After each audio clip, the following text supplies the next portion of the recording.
everybody. I'm GMrDrew, and I'm here to welcome you to another episode of the Andrew Glowczewski Experience. Here, let me straighten up this camera. And today, I'm going to be continuing working on this page with these character concepts that I've been putting together.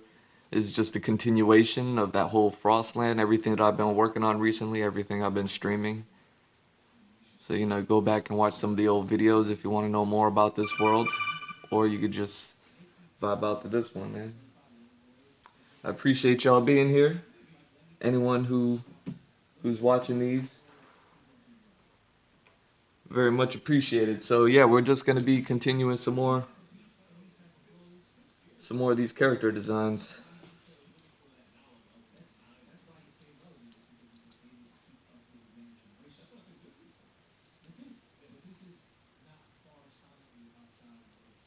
And yeah, I was doing the other ones in pencil, just like this here. But it became it made it harder for me to render them out with the other material. I had to lay down like a pencil layer on top of the pencils in order for the inks and markers not to get the lead. So I'm gonna switch back to the old trusty dusty red and blues.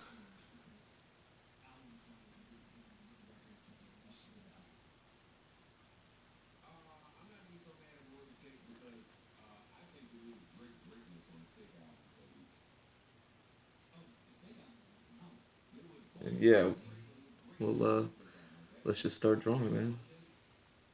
Ain't nothing to it. Ain't nothing to it but to do it.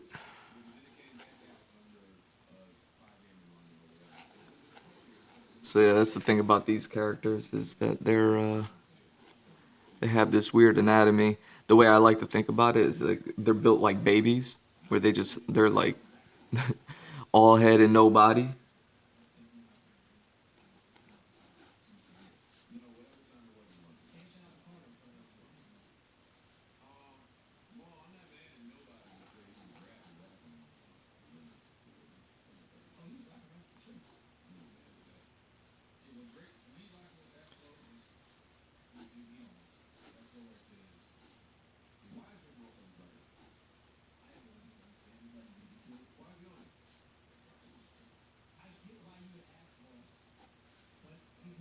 Right.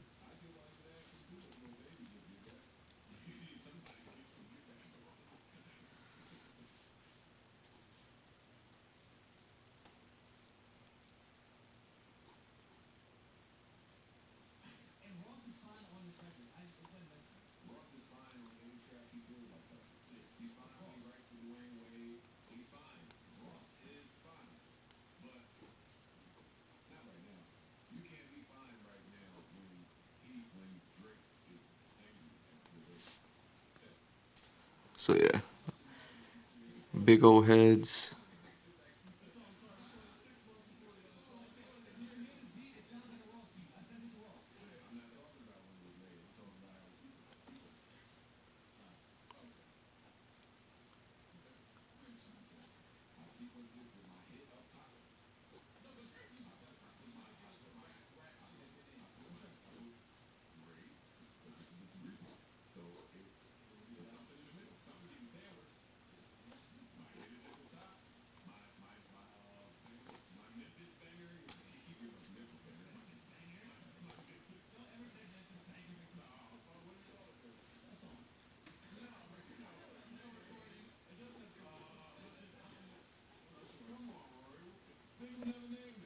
Right.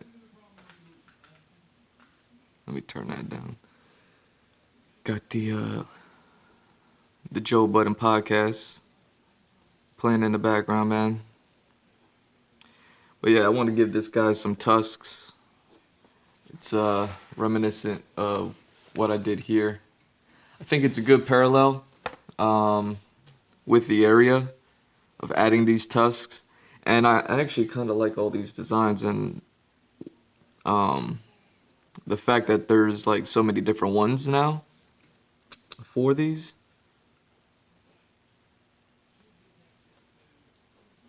is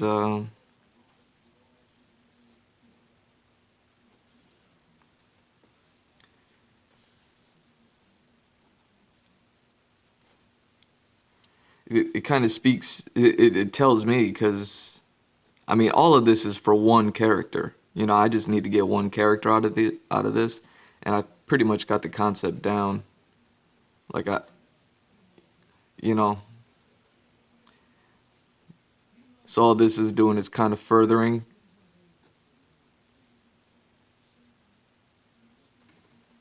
um, the people because this character that I need in particular is a representative of the people, kind of like a hero of his people, of his kind. So once I get around to the show and I start showing off the people,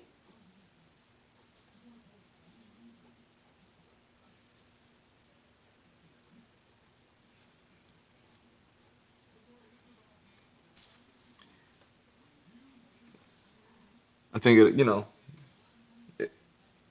all of these sketches won't do anything but benefit.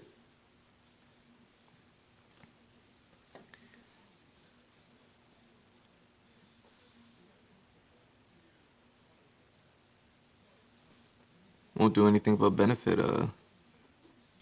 the character, man, because he's kind of synonymous with having you know a whole people with him.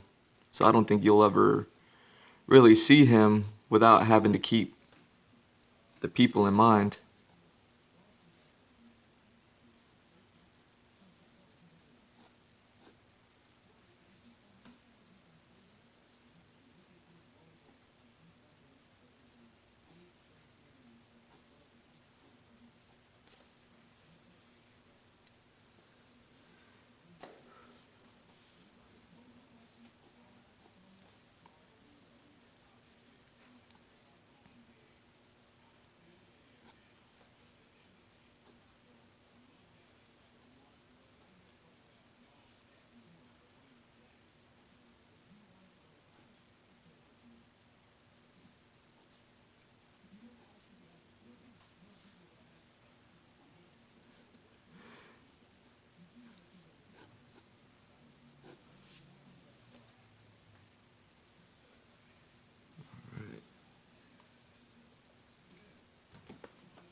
Alright.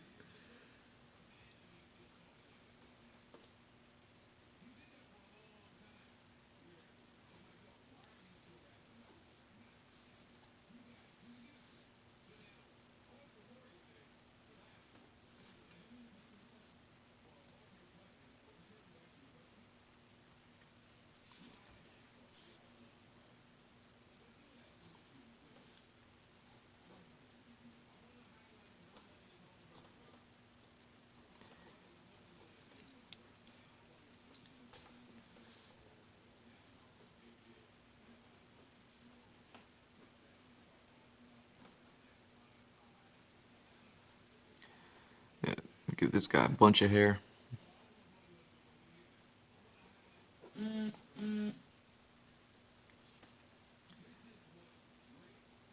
And I think what's synonymous, what brings all these characters together, I mean, aside from like the color of their fur and their skin, is you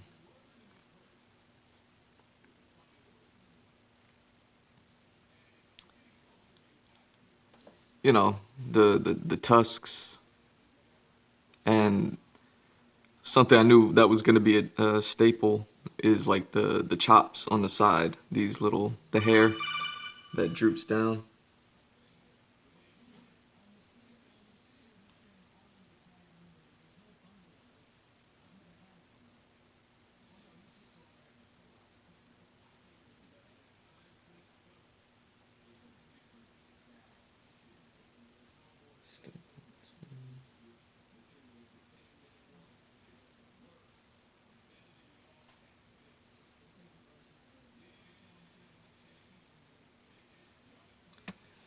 Sorry. What's up, viewer? I got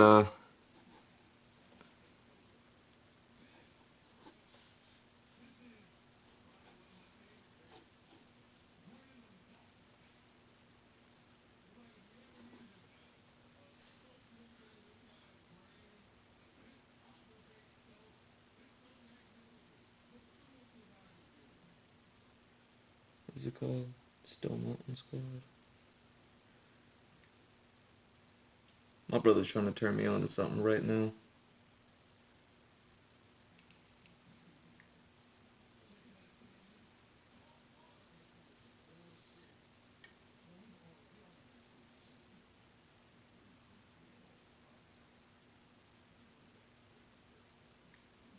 Stone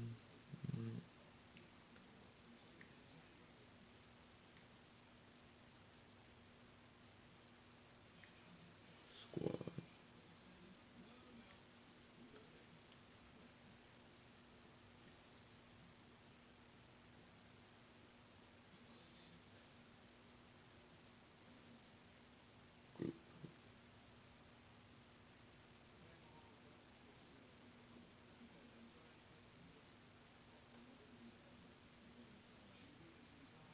Yeah.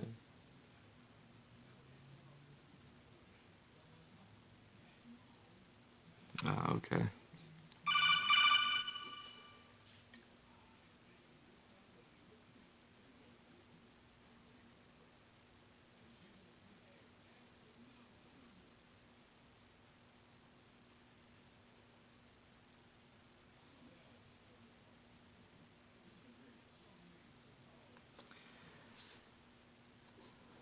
Yeah, I gotta appreciate that. My brother's trying to send me things to help promote myself and all that stuff out there. I apologize, man.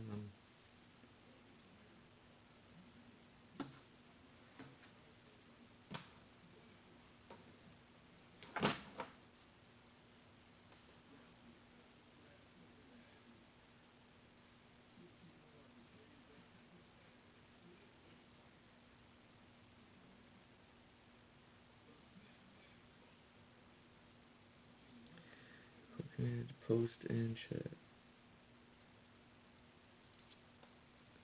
Yeah, I'm just debating whether or not I want to actually share this and post onto it.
There we go.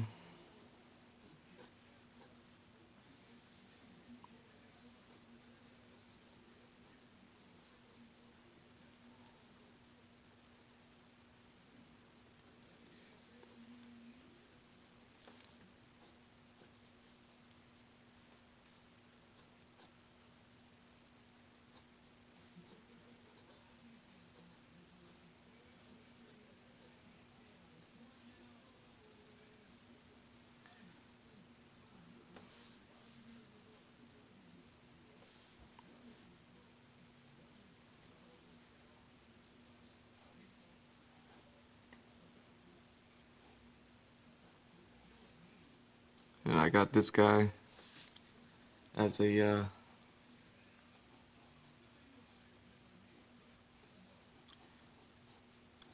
since this is like a fish culture or like a fishing culture that they live basically kind of like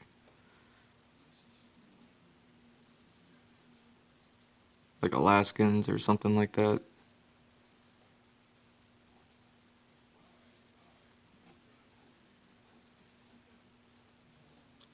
Where everybody gets their sustenance from sea life.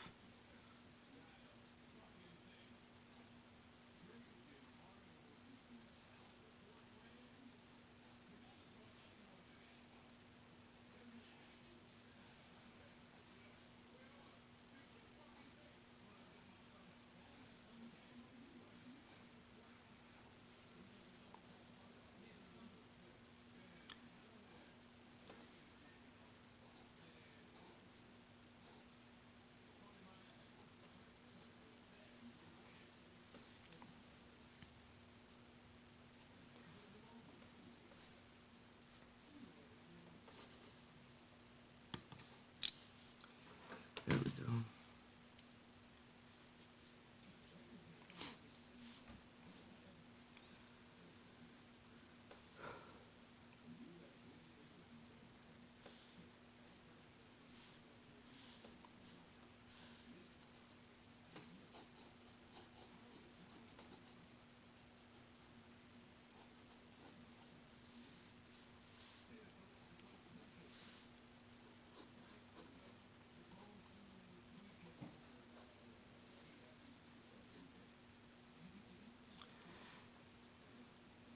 And yeah, man, I think it just makes sense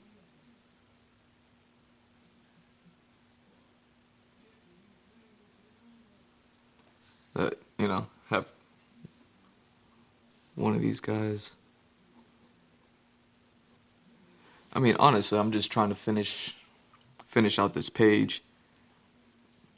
Do I really think I need to do any more drawings of this species? Not exactly. But I just want to be able to finish out the page.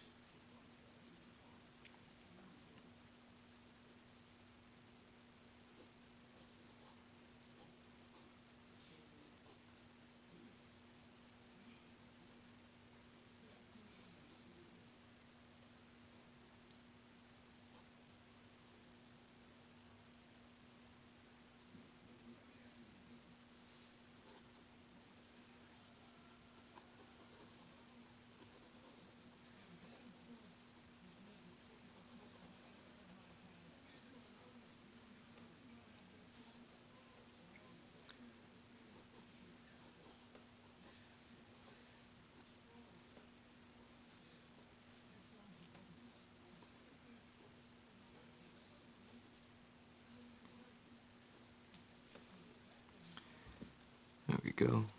And yeah, this man ain't in anything but like a loincloth, basically. Because he just went diving, caught this whole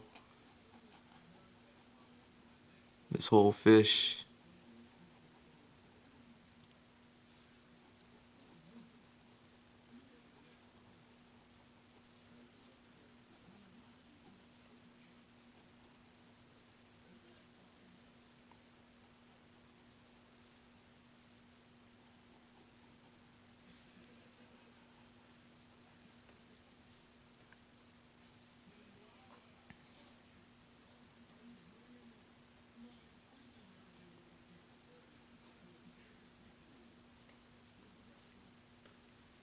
There we go.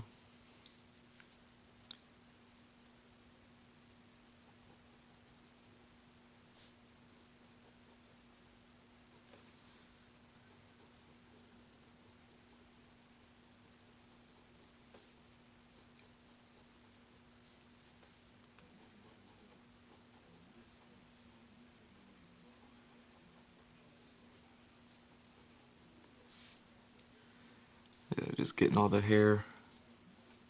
hairlines done.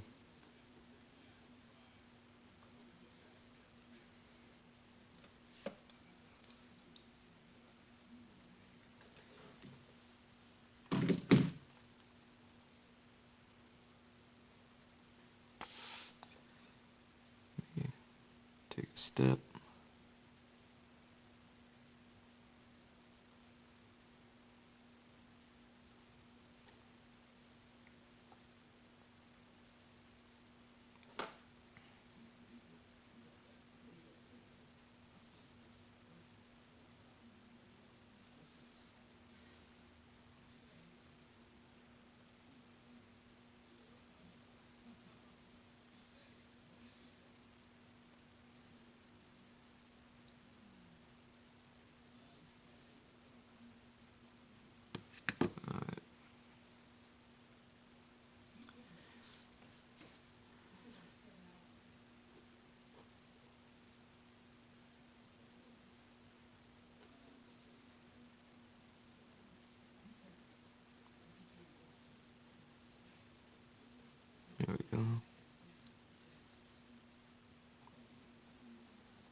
So yeah, once I finish off this page, I'll probably do a page dedicated to the dragon. But I'm kind of starting to look forward to the next map, the next set of characters, the whole next world where we leave off of from this thing. Uh,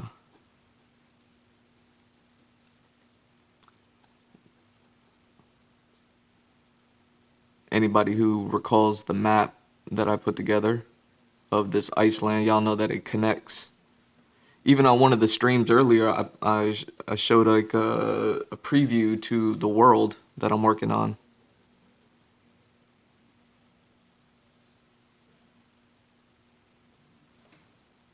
Like the entire world map. Where the maps that I put together for this are just for like certain areas. And I hate calling them like continents, but it's kinda like that.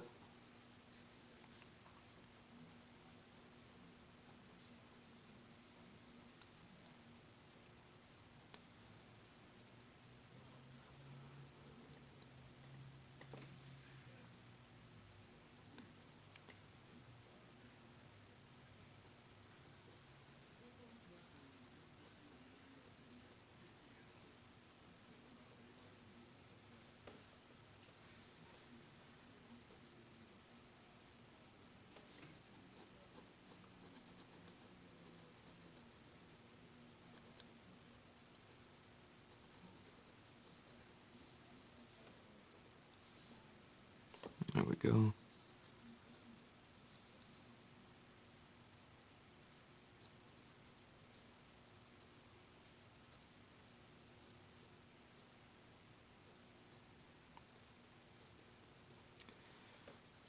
And honestly, I'm hoping to try to make this guy not look as kind of angry or fierce. I mean, he just caught a fish, man. He's gotta be happy, right? Gets to feed his family. He's not tired no more. Like he was just tired. Like now he's just relishing in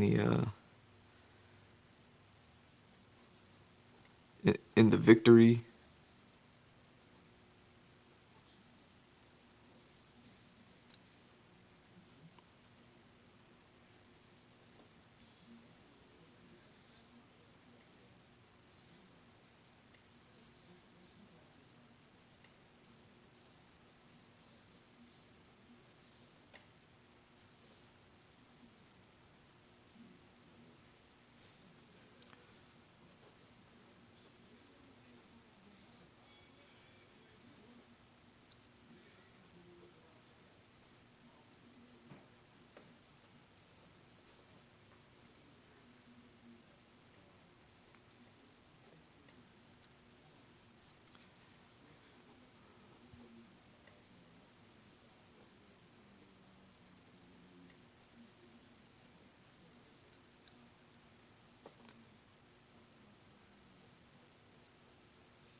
There we go.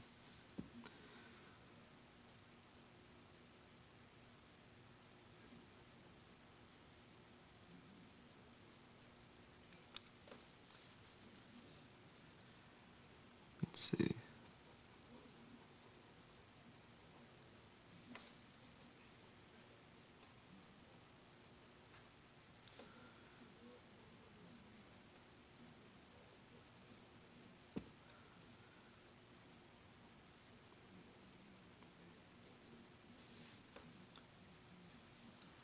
Yeah, so hopefully this is starting to come together for you. You can start seeing he's sitting down on his ass. He's got his hand on this fish that he just caught.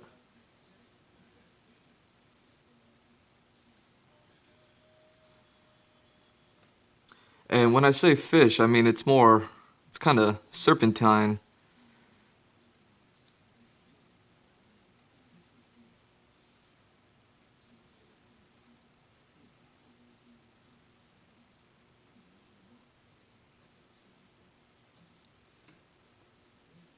So it's not really just like a regular fish shape that you would see.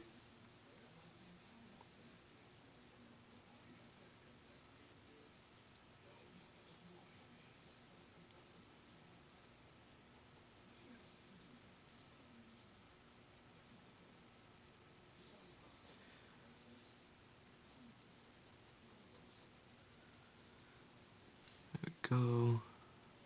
The feet.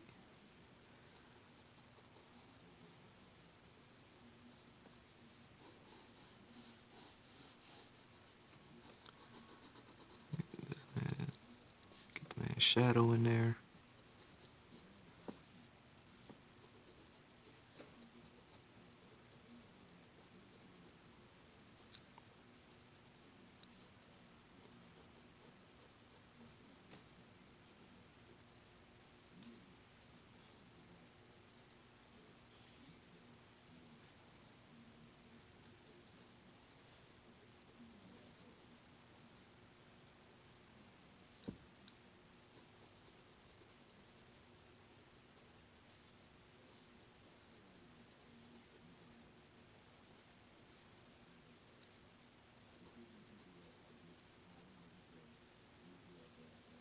There we go.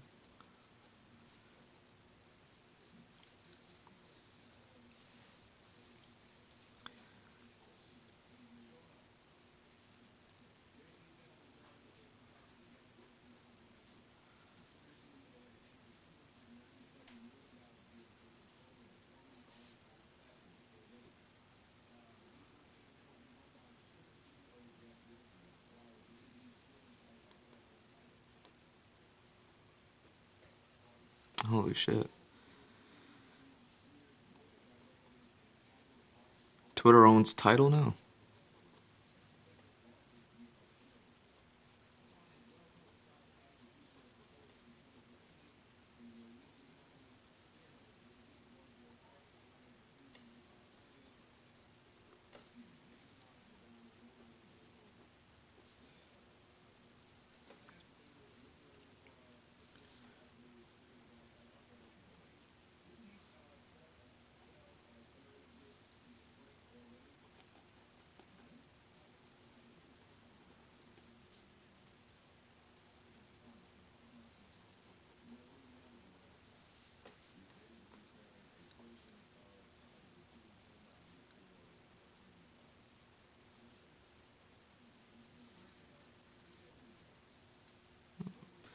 Alright.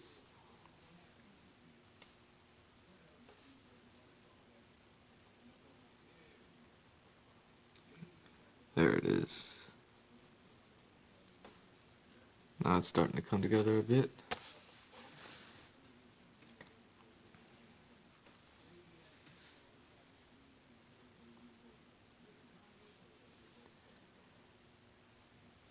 Alright.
There we go.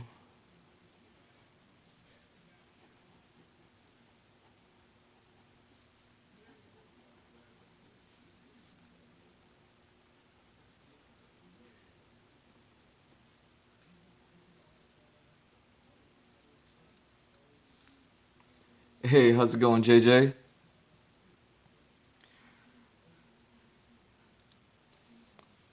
Going good over here, man.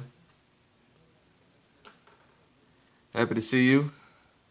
Happy to see you make it. How's it been going, man?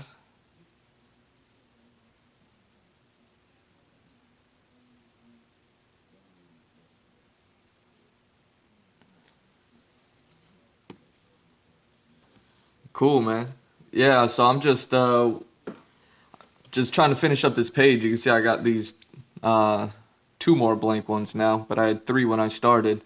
I had these three blank slots on this page, and since I already had all these renders of this type of like species rendered out on this page, I said, you know what? Let me just render out a few more.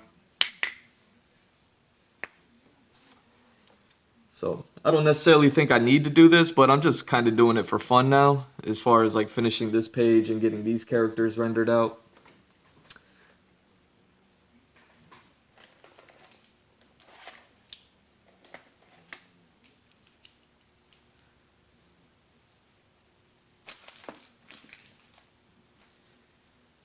So yeah, it's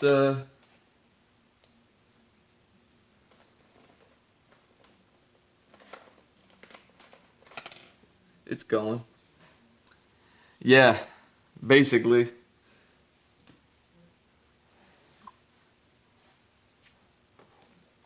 So you could see the size of them.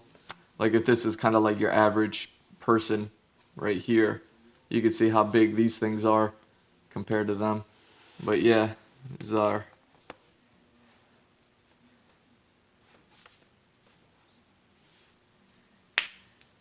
But I was talking about earlier how I feel like I'm starting to get ready to to the next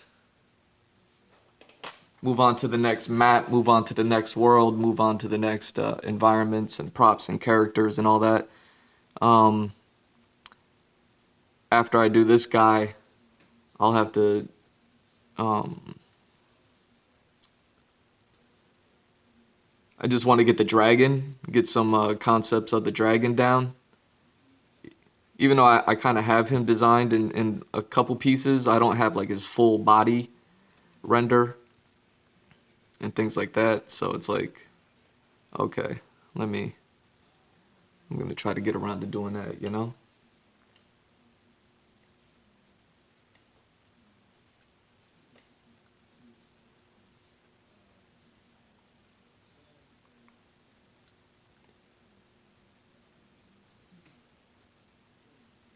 Yo, I watched that latest episode of Attack on Titan today. Man, I've been watching a bunch of stuff like as far as, because I don't read the manga for Attack on Titan, but I'll watch like videos that break it down, and you know, the manga's ahead of the anime, of course.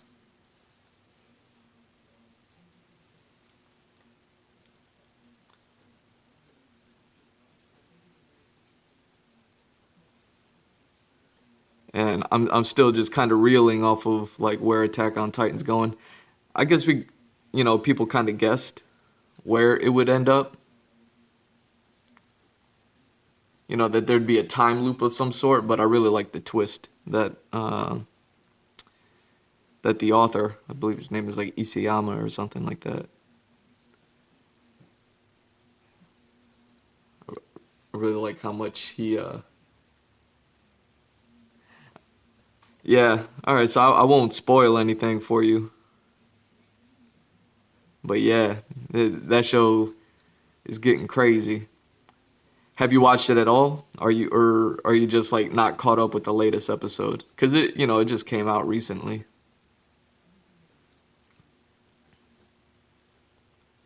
Either like last night or this morning or something.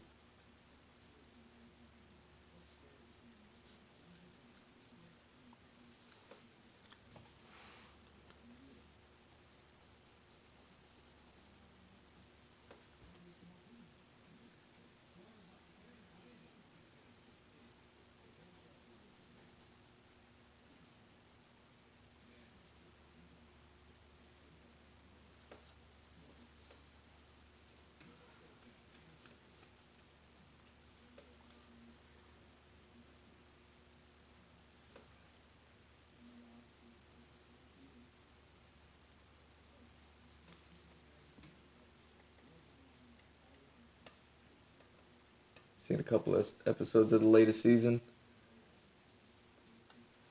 Yeah,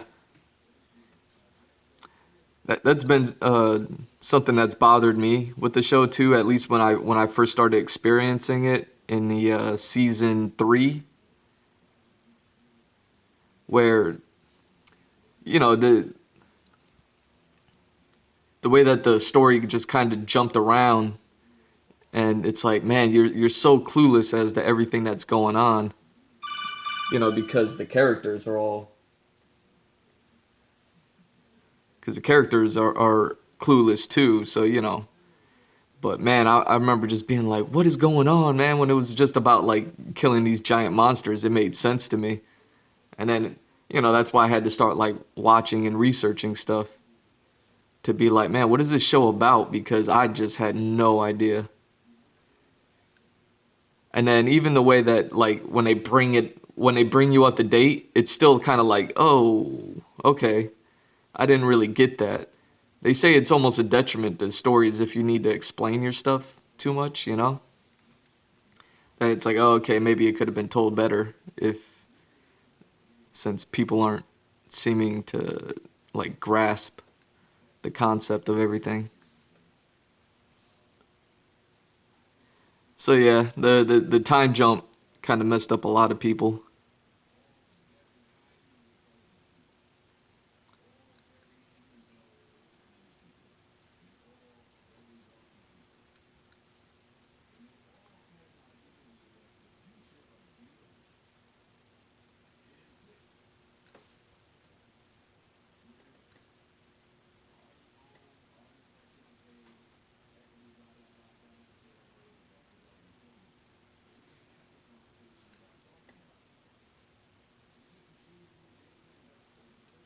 There we go. Okay, you're gonna like binge watch it?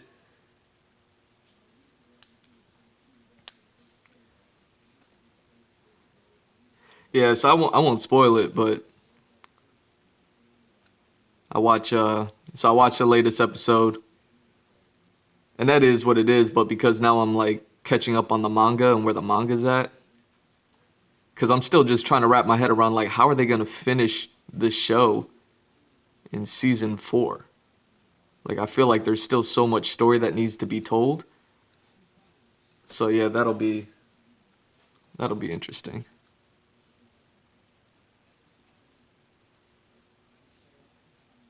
There we go.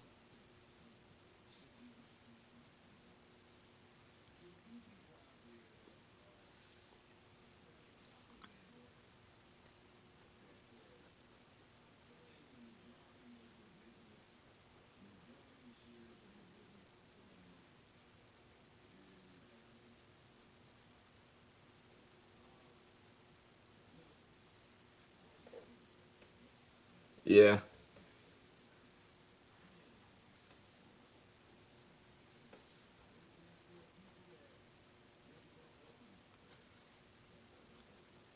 Yeah, so I guess I won't talk about it then.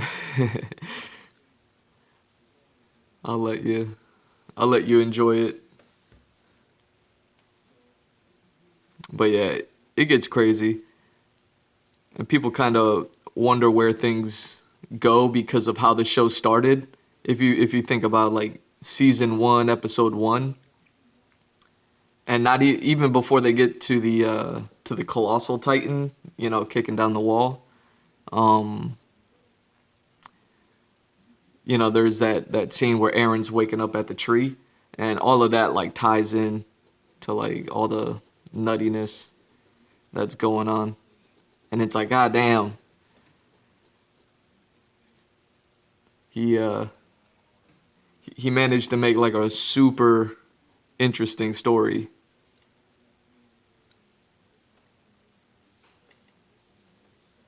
with not.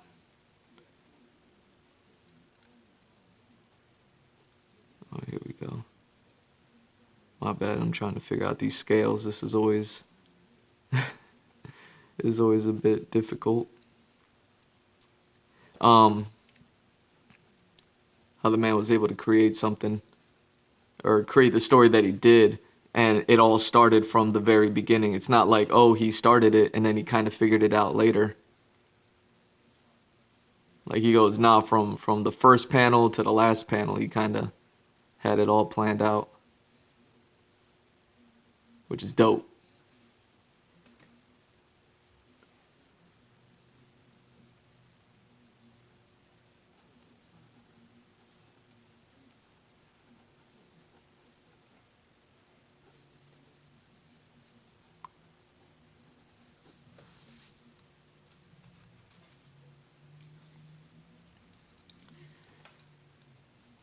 Okay, where are we at over here?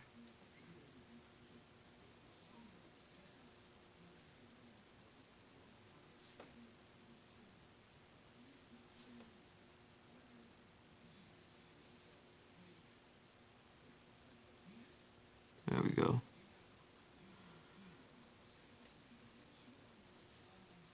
Block that in. We have all this.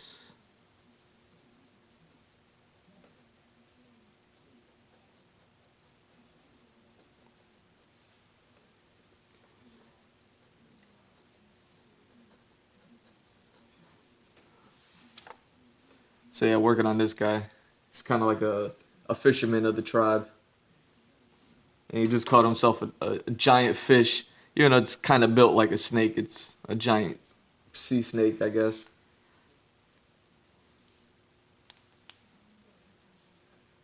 And, you know, obviously it's like where these people get their resources.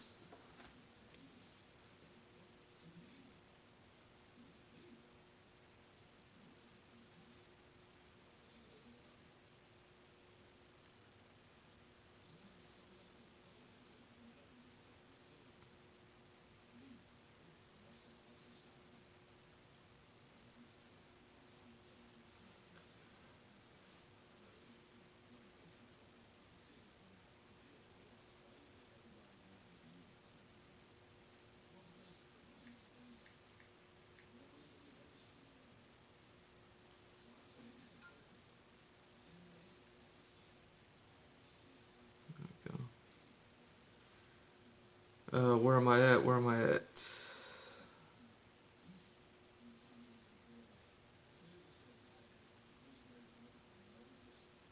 Oh, yeah.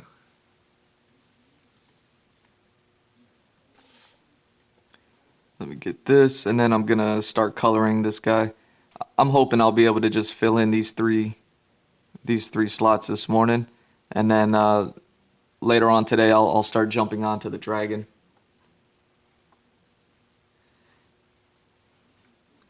But yeah, man, you know, fishermen, because these people kind of live like you know, like the Inuits, or you know, all the native people that live in these cold places. A lot of them, you know, survive off fish.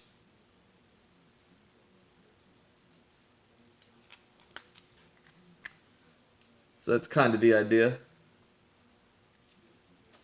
that I'm going with here.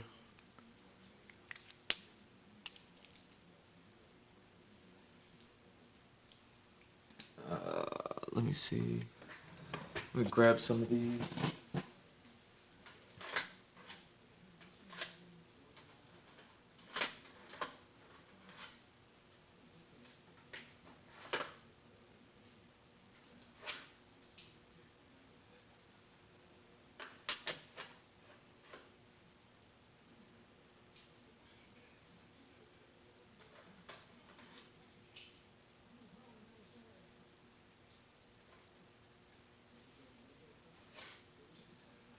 Go. I'm just grabbing some colored pencils so I can kind of lay down a base color.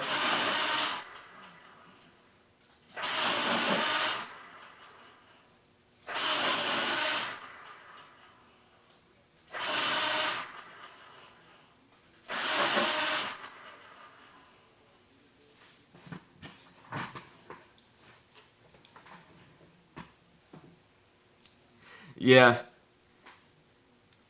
Now, funny enough, as far as like plantations go, you may notice. Oh no, we blurry. Here we go. Focus. There we go. You may notice I have some things like this, and I have like this mini farm set up. Now this of course happens like in the like favelas area. This is like where the city, where the more people live, not these monsters. But yeah, they've been able to develop a farming, a bit of farmland. And I have some sci-fi mumbo jumbo to be able to explain all that stuff.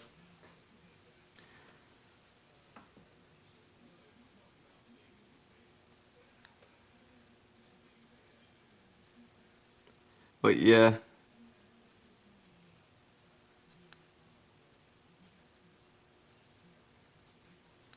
but fortunately these guys have like, the forest,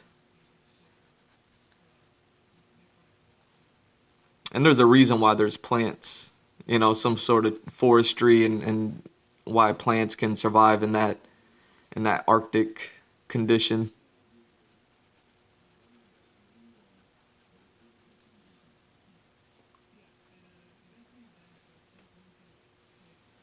Oh wow, they got a guest on the podcast. My bad. I'm watching a podcast called the Joe Budden podcast.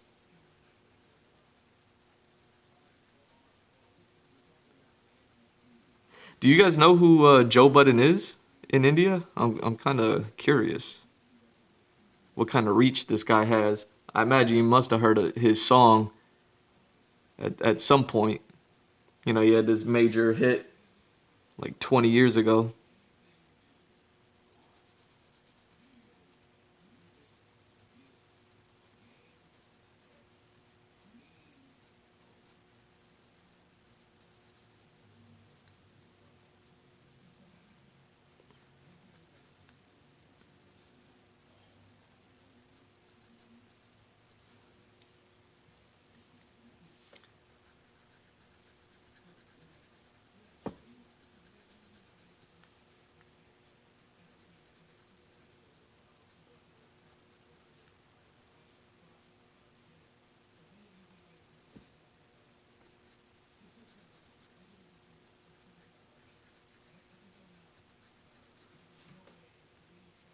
Oh, you don't know Joe Budden? Wow. I guess it makes sense.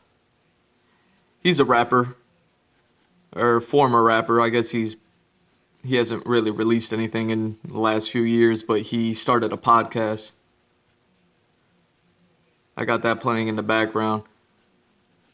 So if I get quiet, it's just because I'm tuning out and listening to what they're talking about because it's interesting. Like lately, he's been talking about he's all about like the artists and creators and independence, and for artists to not get screwed over by industries and things like that. Something that obviously I can definitely vibe with, having worked for companies that won't even let you have a portfolio.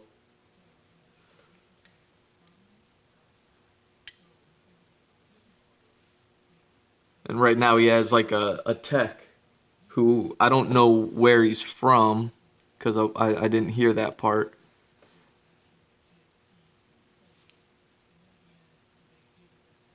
You haven't heard any podcasts yet. Oh wow.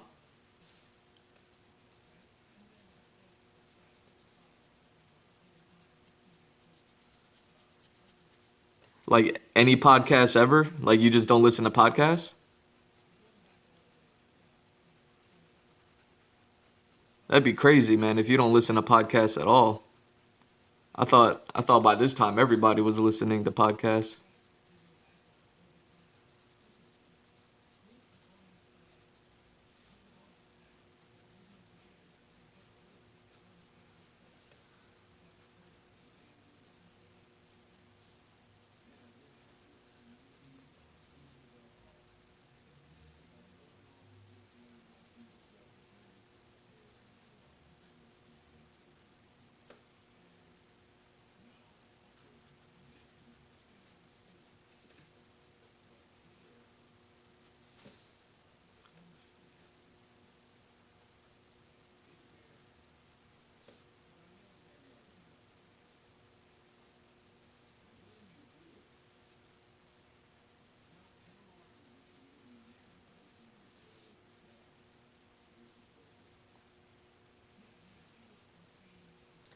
Any podcasts don't have the attention span to sit and listen to something.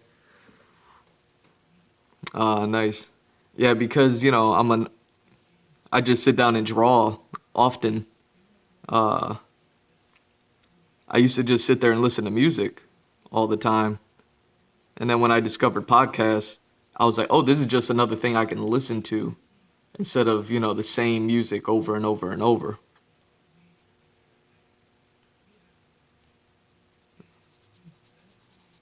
And then that's, when I started listening to podcasts, but that was like over 10 years ago. It was like 11 years ago now. Because I discovered podcasts when I was 21 years old. I got in early, man.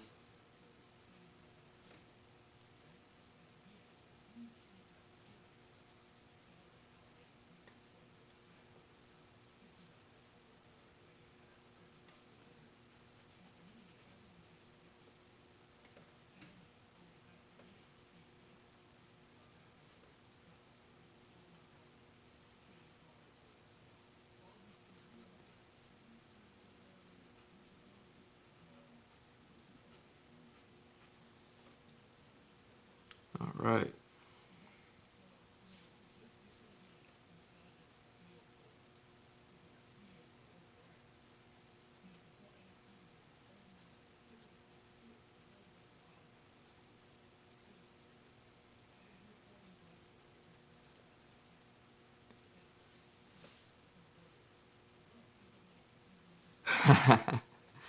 Oh, wow. Yeah, podcasts are neat, man, especially nowadays because there's like so many of them. So, there's basically a podcast for any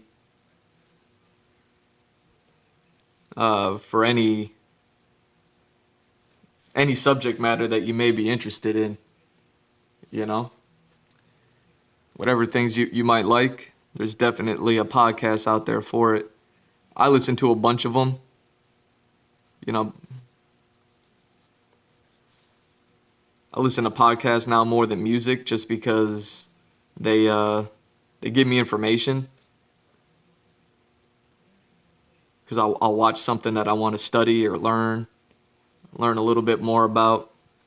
Like for instance, I have like these characters here that are based off of like, kind of cold cultures and things like that and people who survive out in the snow and stuff like that. So for me, it's like, oh, okay, if I ever come across something that talks about it, I'm gonna I'll definitely just like put that on and go on with my day. And it's not like I sit there and listen intently or anything like that.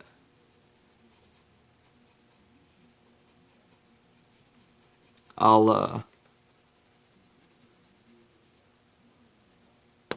ooh, oh, I hate it when that happens.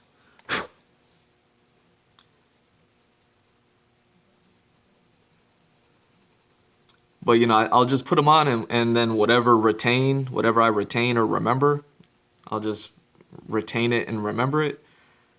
And then whatever I don't get, and I just move on.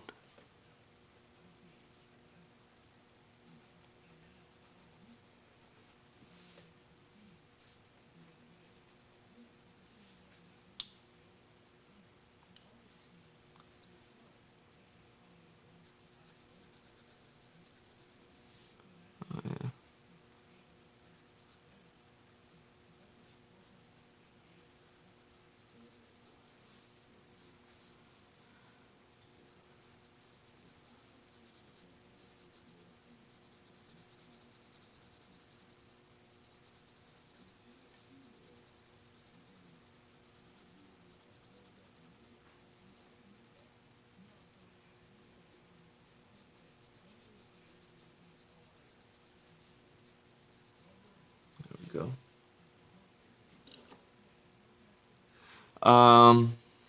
I mean, I just listen on YouTube. The first podcast I ever listened to was the Joe Rogan Experience, which is where I named I kind of consider what I do here, even though it's like a live stream art thing,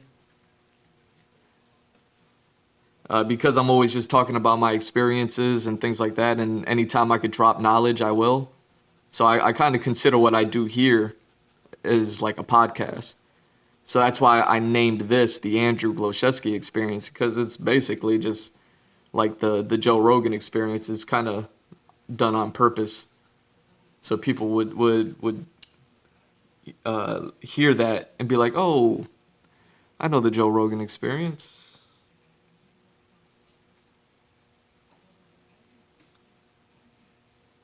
But yeah, so I started watching them, and I had discovered a website called, well, I forget what it's called, like DeathSquad.tv or something like that.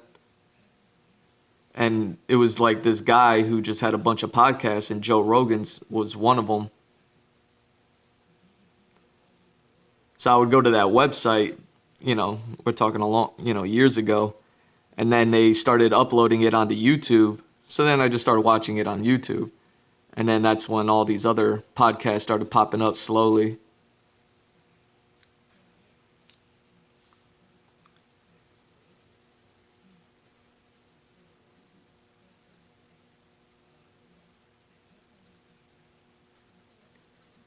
So I watch them all on YouTube. Sometimes I tried doing it on like iTunes, but that didn't last. Like I still have my iTunes and I still have them like on there, but I don't listen to them honestly, not on there. I like the video because most of the time these things they have like visual references that they're talking about, or I want to see what maybe they're interviewing somebody or they have like a guest on the podcast.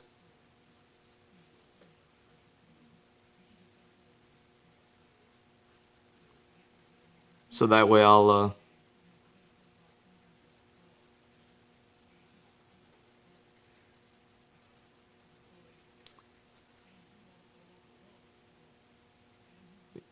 want to see the person who's talking. That's why I can't wait to get a camera on my face. So that way, at least you and people like you who come on here, y'all can see my face while I draw and while I speak and while I do things. So that way you could at least put a face to the name and be like, oh, okay, I know this guy. I can see where he's coming from. Or you could look at me and be like, ugh.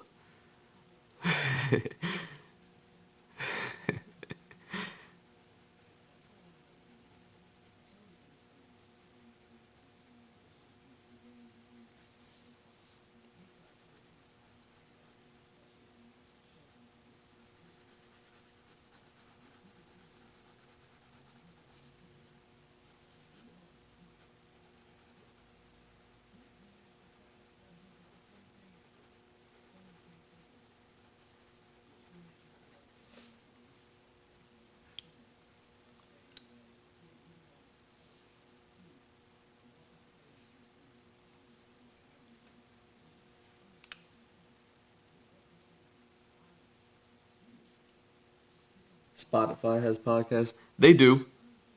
The one I'm listening to now, the Joe Budden podcast, was on Spotify. They recently departed from them.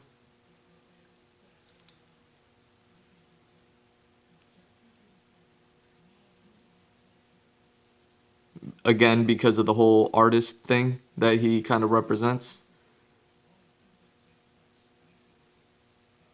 So him and Spotify had a falling out, I guess. And so now he's on YouTube. Well, he's been on YouTube the entire time. So he went from YouTube to Spotify for like a year or two.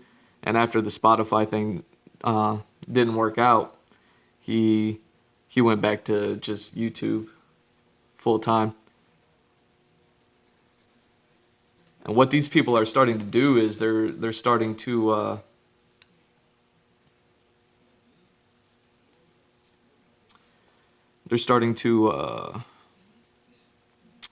just host like specific podcasts on Patreon as well.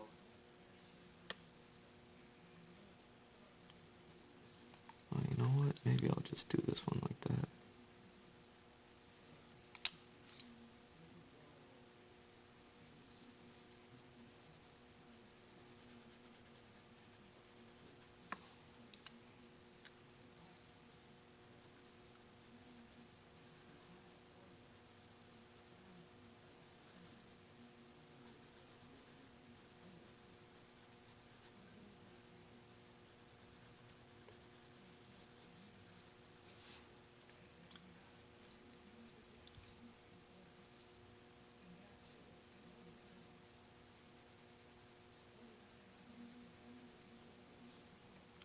There we go.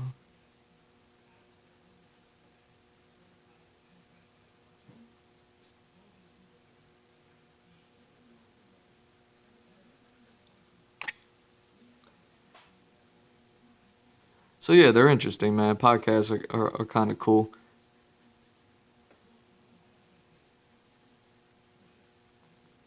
So I just put them on in the background for now. I'm hoping one day I'll have like enough people like joining me here, and that I could just like speak with people here on my podcast, just like you and I do.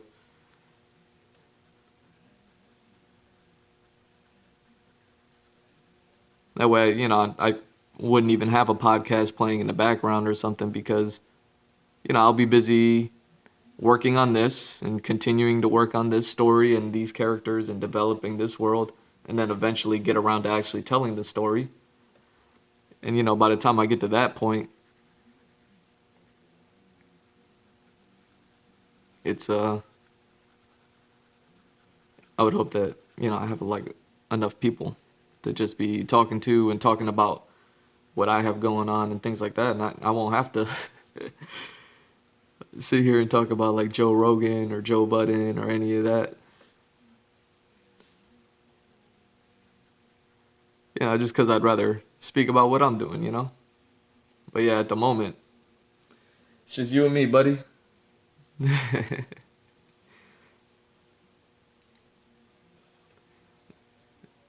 I'm so happy you're here.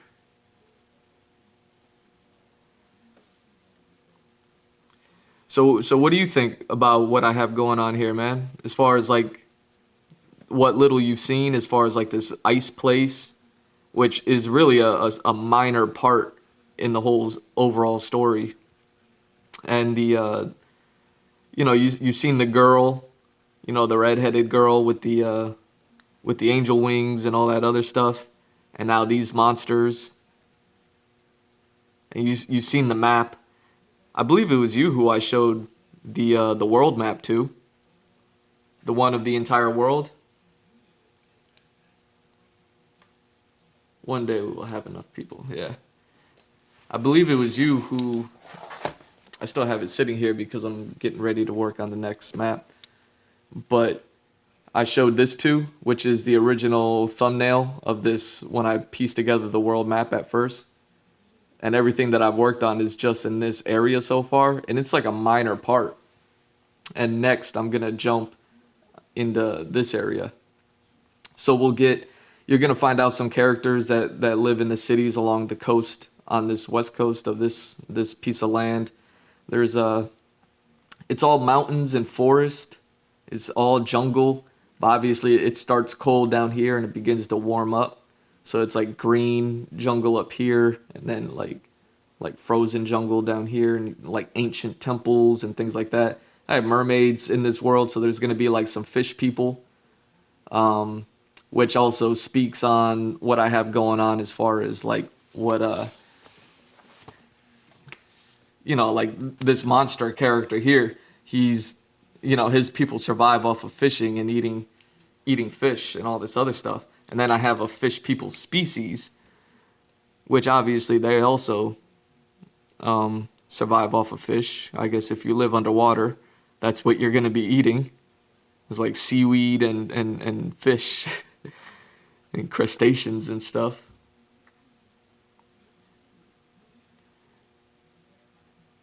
And just like this guy's kind of like a monster character, I have another monster character or monster species that's, like basically kind of like mermaids, like the type of people that live under the ocean.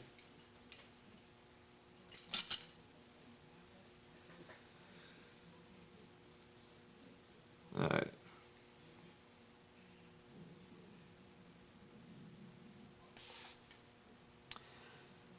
Cool.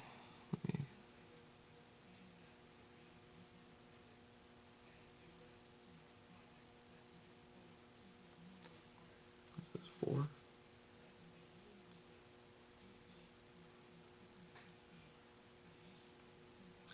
All right. Now start.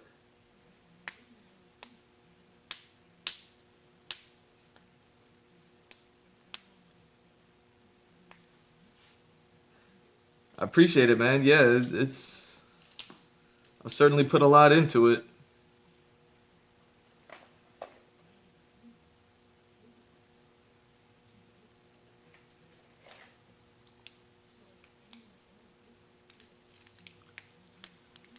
And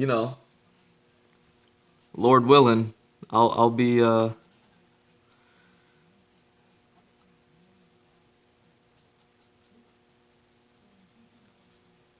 soon as I can get like, like I said, like enough people following and enough people watching and things like that, and enough people who enjoy my artwork and my style to uh, like hire to do commissions, like on my Patreon and my Fiverr, or just like contacting me through my website of like, hey, we see what you're doing, we like it, like you want to do some work for us. So that way I can start getting some money. As long as I could survive and not go broke here, I can I'll keep doing this, man. I mean, this is gonna be like a lifelong project for me because it's such a big story and everything, and it's such a big production, and it's only me right now.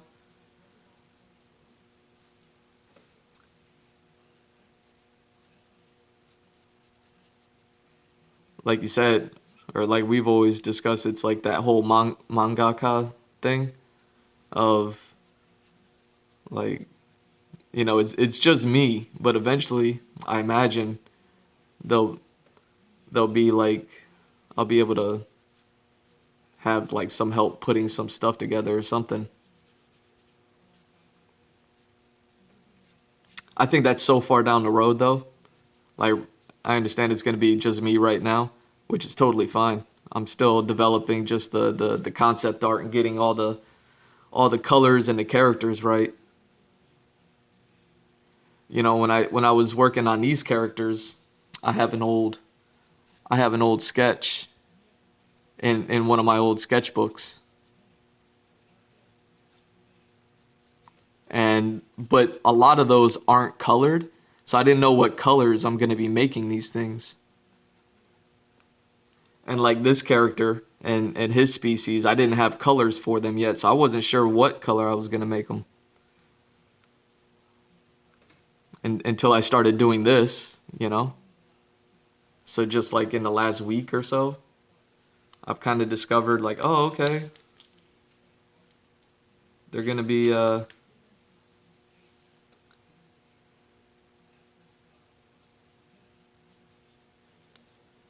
they're going to be blue, and they're going to have this dark blue skin and then this like light blue fur for the most part. I imagine once I get animating, or if I throw a bunch of them into a single shot, some of them might be kind of blue, some of them blue green, other ones like kind of bluish purple, but it'll all like kind of ride off of the blue concept of like, okay, they're blue, but just like people, we're all people, but we have like we vary in skin colors and skin tone and hair colors and all that other stuff. Same thing with these monsters. They're all going to look the same in a sense. The blue coloring, I guess, is going to be what brings them all together. But they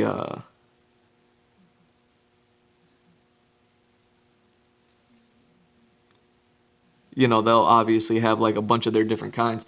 Like some of them, like this guy has tusks, and this guy doesn't really. He has like these giant teeth. He's kind of more monstrous and he's wearing armor. This guy's a little more animalistic wolf. Like this guy actually, I wanted to make one with like a beard and mustache and stuff. Yeah, exactly. So like a tribe of blue people, but they're all kind of slightly different. You know, some of their hair goes up, some of their hair goes down, some have horns, some have tusks. And, you know, it's just interesting, even to me, to do this because all of this just came from one single character sketch. It's in a sketchbook somewhere. Like I can show.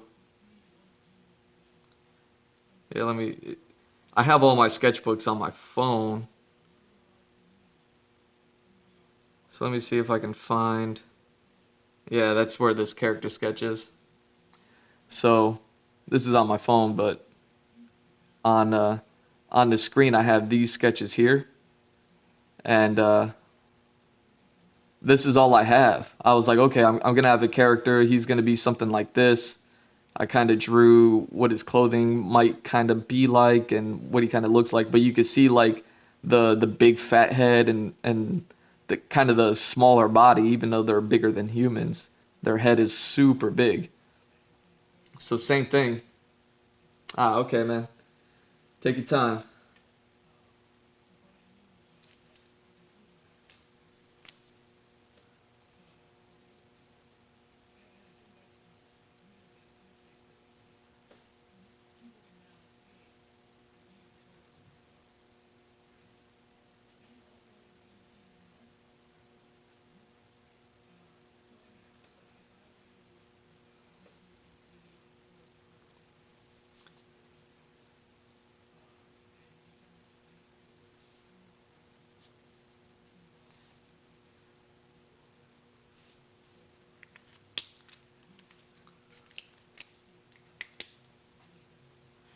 But yeah, this is super fun, man.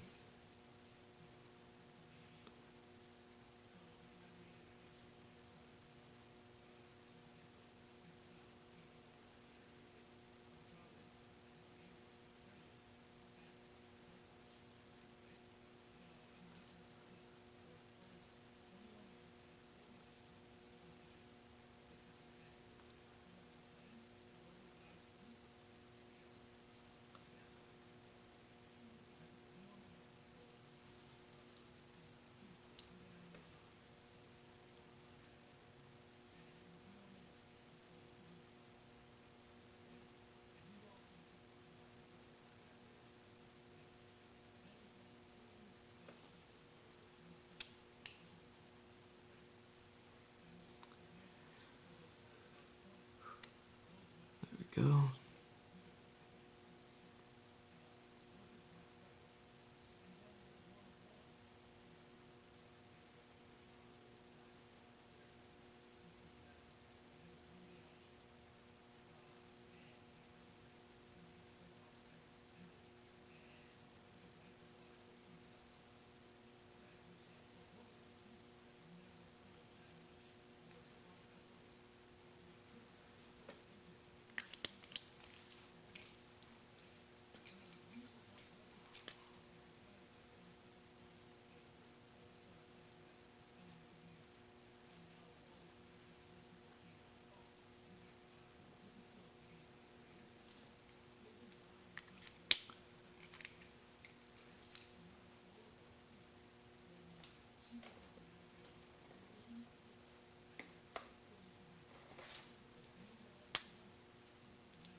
Yeah, no problem, man.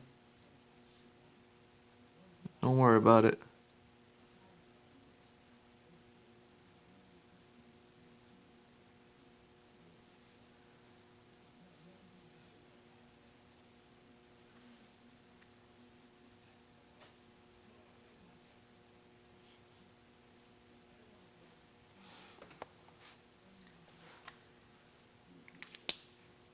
Okay. Let's see, where am I at?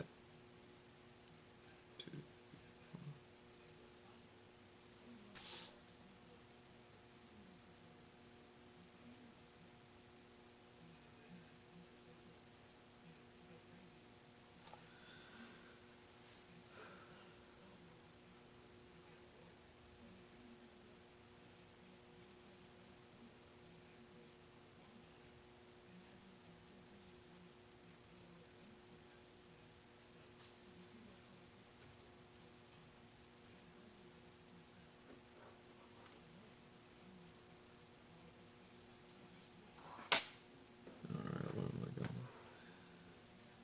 There we are.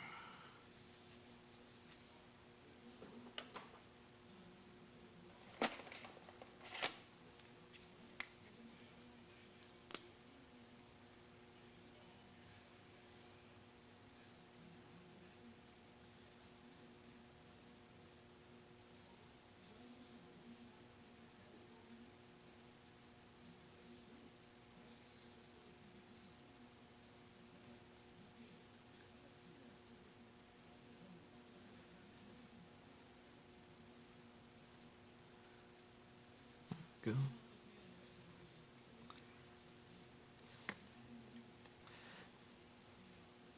So yeah, I can't wait to continue this series and move on to the next one. I gotta upload all this stuff to my website. That's something I've been thinking about a lot lately. The only reason why I haven't is because I haven't decided on how do I wanna frame all this onto my website. Like, do I just want to post the pictures, or do I want to actually like kind of make it presentable? Because it is all going to a project, so I kind of want to, I guess, like brand all these drawings to the project.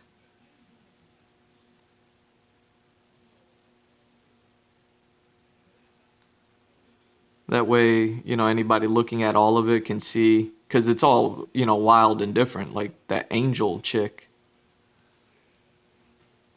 and this monster guy and, the crashed spaceship and all that stuff is like, it's all different. All the mountains and favelas and everything. Like it's all so different from each other. So I'm like, okay, I'm gonna need to like brand it so that way people can look at it and see that it's all from the same. So I've been thinking about that lately.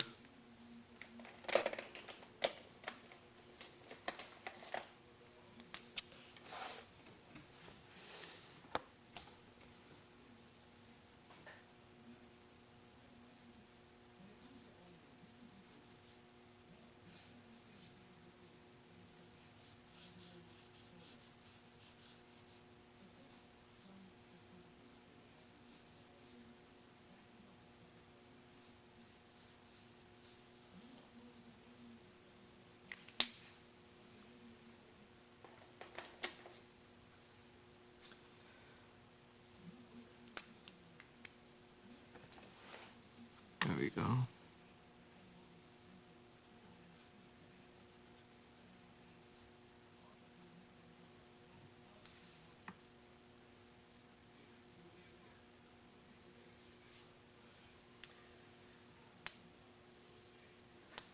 Yeah, that's been the idea. Is like, because all this is just concept art, it's not the actual material.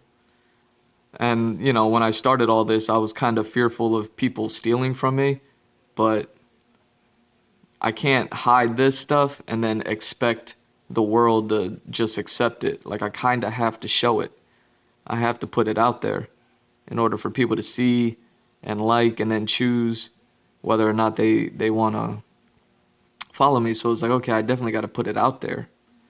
So now that all this is just concept art, I'm like, I should be able to just put the concept art out there and not really have to worry too much about things.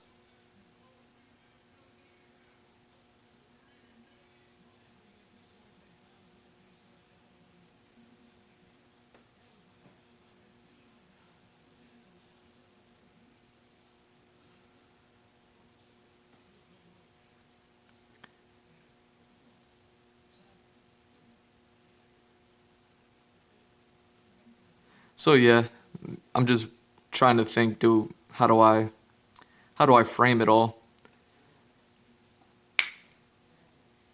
And I was actually kind of surprised yesterday. I was going over like my timing and everything that I'm putting out there and how I'm moving along because I thought I was going slow. But one thing that I didn't consider was the fact that I'm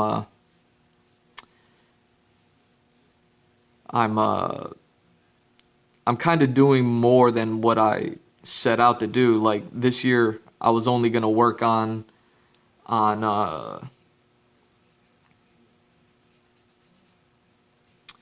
the maps of the worlds, but the map was so difficult to put together.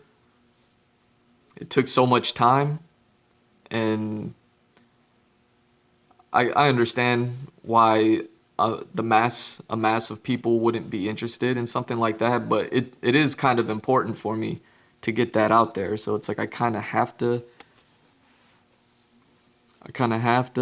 put the maps together, one just for myself, but two also for the world building. So it's like, okay, I definitely got to do maps, but I definitely want to get people's interest. So that's why I started working on like the props and the environments. And it doesn't seem like a lot of people are too into props either. Like they look great. And I've gotten some compliments and things, and that's cool.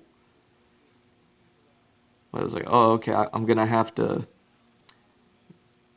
That's when I was like, well, if I'm already working on environments and props, I might as well jump onto the characters as well.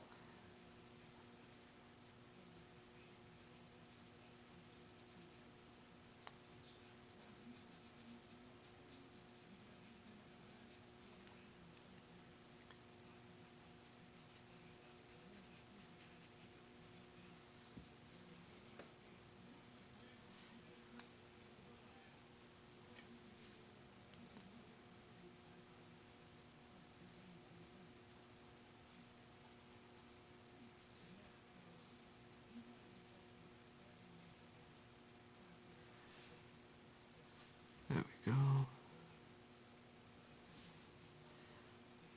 So yeah, now that I'm working on it like environment from environment to environment with all the people's places and things, I'm wondering if the way that I want to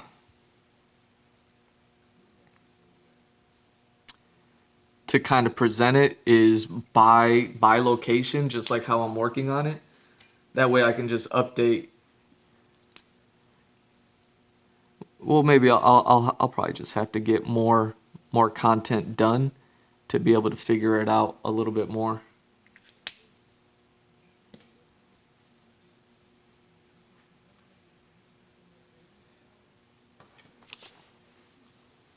Look at this.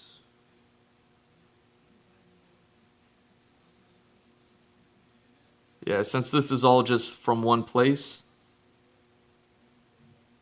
right now at the moment it makes sense why it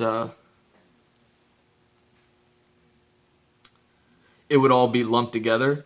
But who knows? Maybe once I get like a few maps done and a few sets of characters and a few worlds and environments done, who knows? Maybe I won't want to lump them together.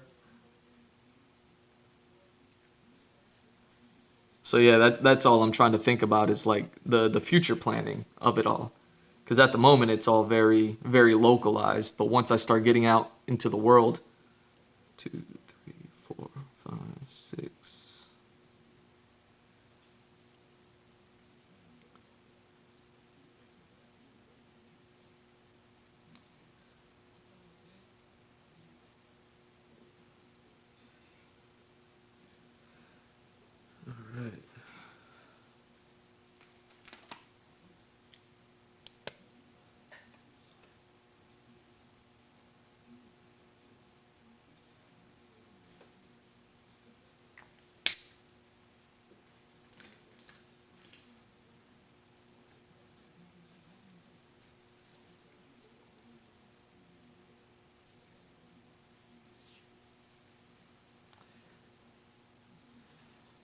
So yeah, it's just about how am I going to group it all together. But I guess at the moment, since it's all just one spot, shouldn't be too difficult to just upload everything and just say, hey, this is this map. These are these people from this map.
There we go.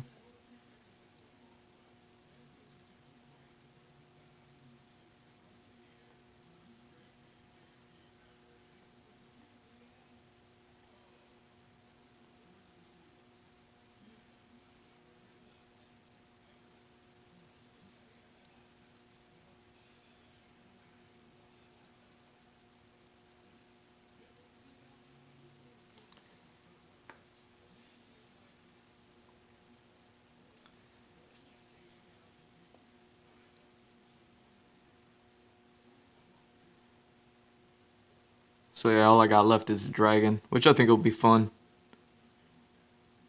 I love doing some dragons.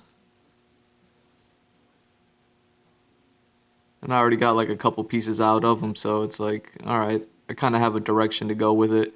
So I'm just gonna kind of draw some close-ups of the face to try to get some of the details right. And who knows what kind of concepts I'll put together for them. I have some dope ideas. I just don't know how long it's gonna take to kind of render out those sort of ideas. You know what I mean? Like some of these pictures that I work on are small, and to get some of the better ideas out, it requires like a bigger picture, and then the bigger picture is like takes way more time.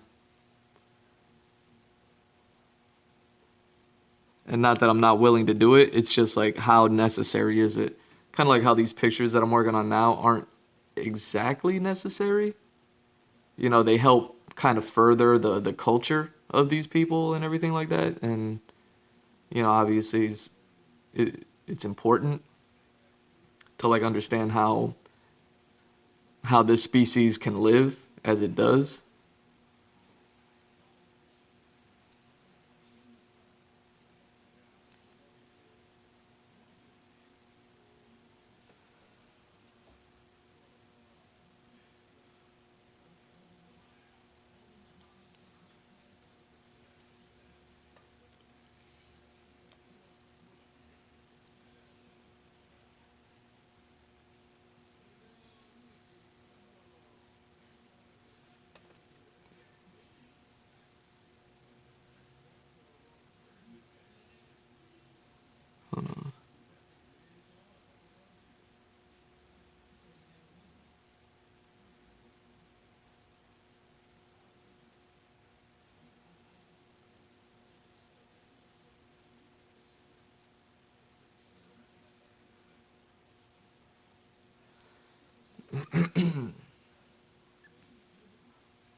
There we go.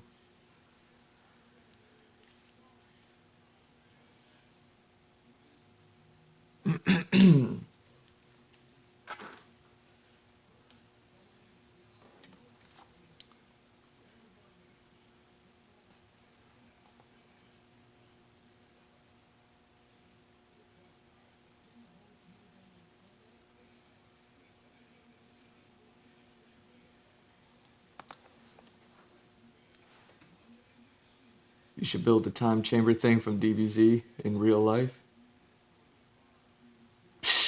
I wish.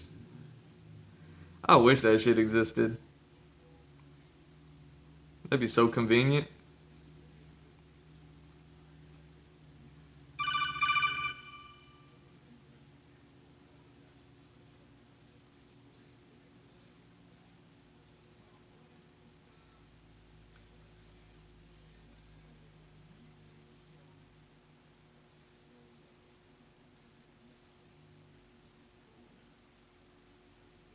Alright.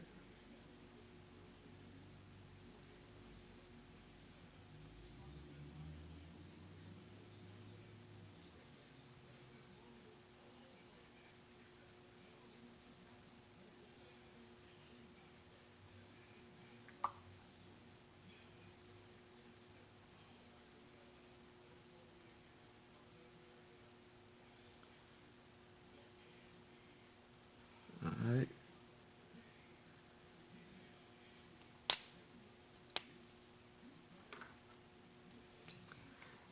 Yeah.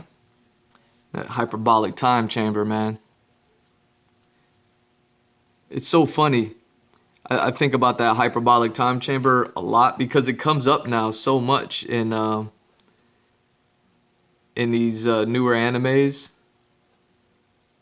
Oh my god, these brushes don't work anymore.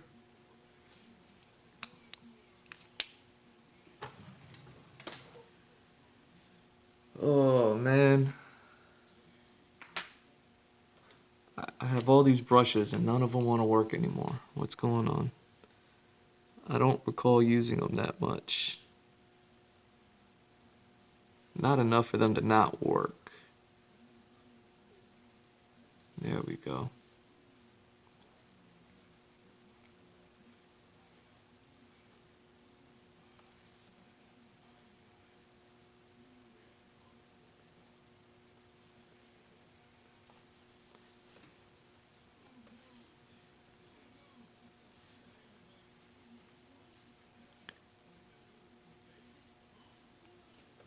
Sometimes I'm wondering if this ink doesn't come out of this pen because of all the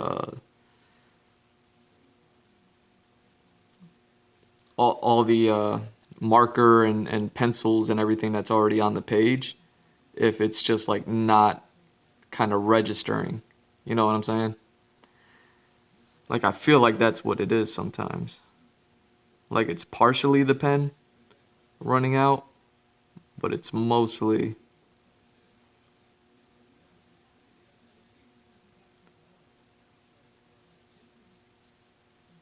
Oh, but back to the hyperbolic time chamber. It, it comes up when I was a kid watching DBZ. It just was what it was. Hey, Goku's using this thing. Oh yeah, there we go. and he's training in it and whatever, whatever. You know, I was just a kid watching it, so I believe in it, you know? And then you know, you go on, and then I watch all these other animes, and they all do something similar, where they have the like the training parts. And it's like, oh wow, so this is how those storytellers say like, oh, you know, this guy's training, and this is the reason why he has the power ups. Like I was too dumb as a kid to know that that's what was actually happening. So now I start looking at all these little training things on these newer animes like differently now.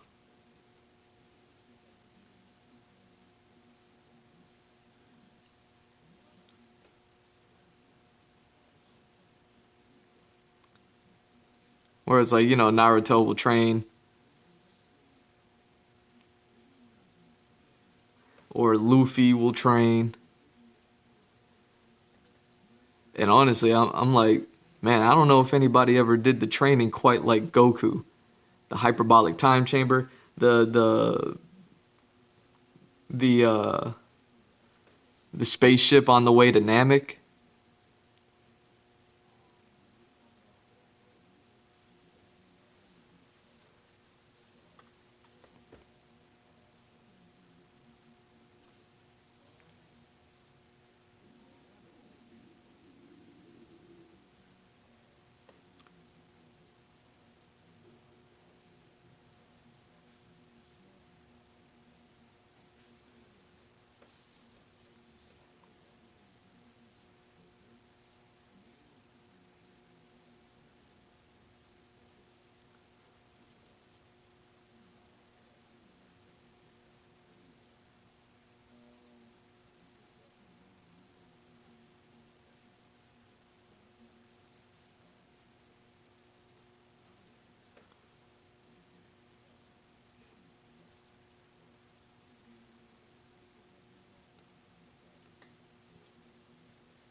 Oh, kind of same using his clones. Yep.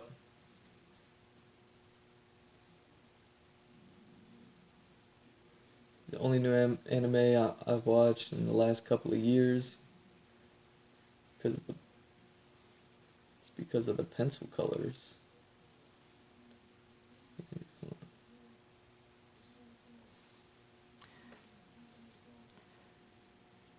But yeah, I feel like Goku's trainings were always the best, just because they were easy to understand.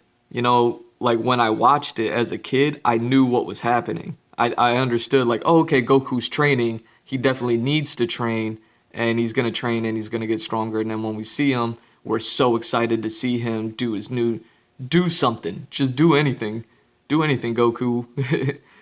and and then when he does, like when he's on that spaceship dynamic, and then he goes up and he fucks up the Ginyu Force. Holy shit. Like, that's the best. And was all built up because of the training. And that's what I mean by like Goku always did it the best. Like, cause yeah, I know Naruto trained, but I'll be honest. I watched Naruto from beginning to end. Like I was a huge fan. I am a huge fan of it, even though it's over. Um, but when he was training with Jiraiya, I never got the same sense that I got from like watching Goku train. Like I never got the, ooh, I can't wait for Naruto to show up. I can't wait for Naruto to do the next thing that he's gonna do. I can't wait for him to do anything. Like I was just like, oh, he's training. This is kind of boring. Nothing's really happening. I never got bored from Goku's training. I just got like anxious and anticipation of waiting for him to actually do something. But I knew it was coming. And when I was watching Naruto, I don't know. I guess I really didn't feel like it was gonna lead up to something. Like you know he's gonna fight Sasuke eventually. You know he's gonna fight Pain eventually. You know he's gonna fight all these all these bad guys. But I never connected the training that he was doing to the bad guys that he was going to fight. So when it came to him fighting those bad guys, I was just like, at that point I was like, well, why'd I watch all the training? Like, why didn't we just get to the fight? Where at least with Goku, it's like, oh no, like Gohan and Krillin are on Namek and Vegeta's there, and there's all this drama going on behind the scenes that we're watching and we care about these characters. So that way, by the time Goku does show up to save the day, you feel a way about it. And when he does do all the badass stuff because he's been training for so long while everybody else is going through the drama and getting their butt whooped,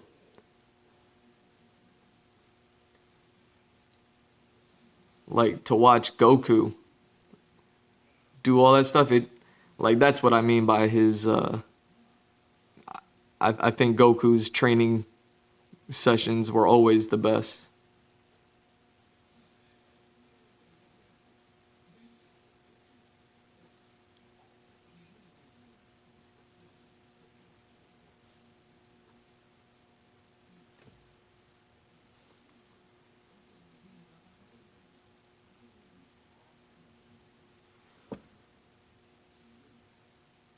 And like recently with Luffy, Nine-Tailed Fox is gonna help you fight eventually.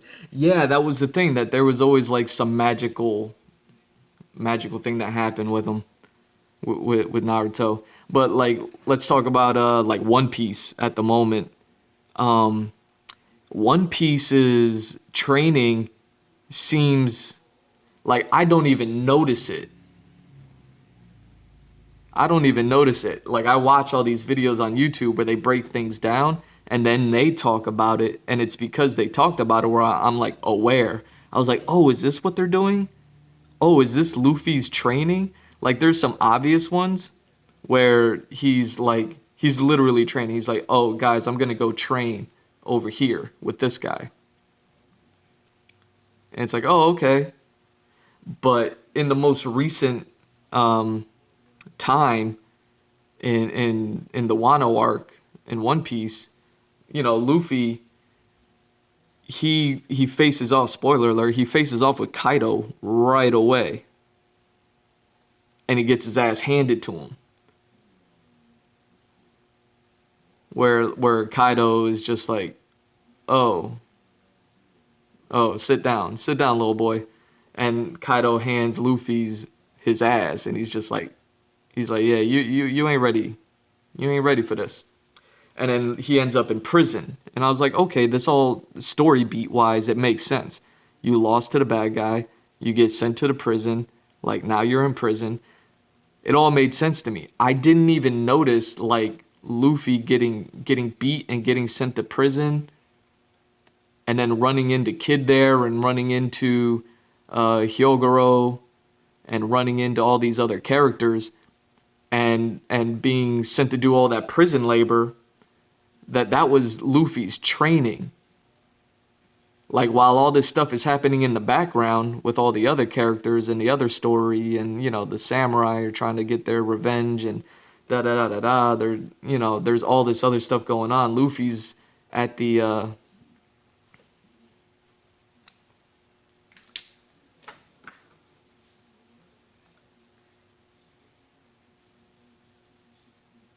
only remember Zoro's training. Kaido, I don't think I've seen episodes till there. Well, I still can't spoil anything because they're all in the middle of it. But just talking about like the training aspect of it all.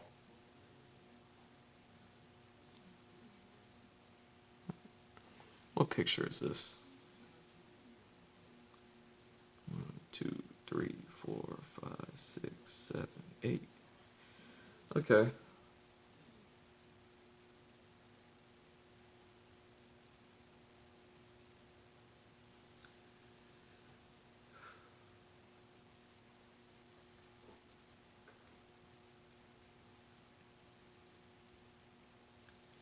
Cool. So yeah, I mean, I'm just breaking down kind of like how the training worked. So hopefully that doesn't spoil. If you want me to stop, I'll stop. But hopefully it's not spoiling anything for you when I'm talking about like Luffy training or anything like that. Like hopefully that doesn't spoil anything for you. If you want me to stop, I'll stop. But I'm just gonna keep going. uh, so he gets his ass handed to him, gets sent to prison. He meets all these characters that are also in prison with him. And then while he's in prison, he's doing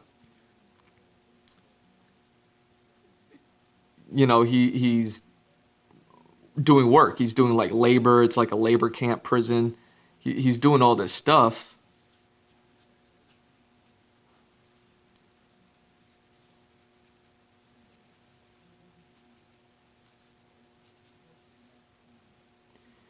And I mean, it's not until like way later into the prison where he meets like the actual prison warden, who's this bad guy, and he's like, oh, you know, like, Luffy obviously being the character that he is, he begins to act up, so he gets the attention and the wrong attention.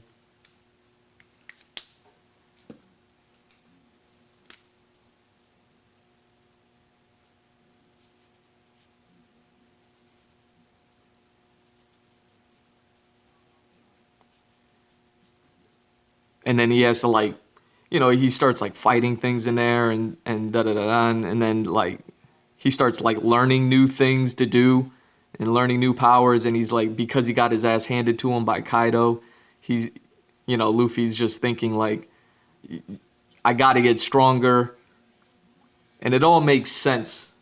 It makes so much sense, and it's done so well that I'm not even looking at Luffy fighting in the prison like how I'm looking at Goku training in the time capsule or Goku training on the spaceship on the way to Namek. When I'm watching those, I'm very aware of it. I'm very aware of like, oh yeah, Goku, he's gonna come out of this thing and he's gonna be so much stronger. Like it's so obvious. Where in One Piece with Luffy and this Wano arc specifically, most recently, I was just like, it didn't even hit me until now. We fast forward, he, breaks out of prison, da da da da da, and he goes to fight Kaido because obviously that's where it's all going. You know what I mean? There's no, hopefully that's not a spoiler for anybody.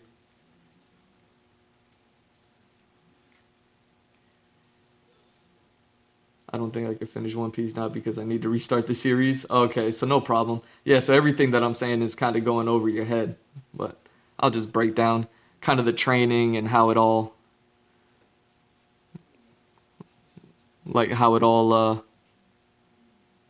is kind of done, and done by like the creator of One Piece, who's like a master at storytelling and things like that, where I can't even see the strings, man, of his storytelling.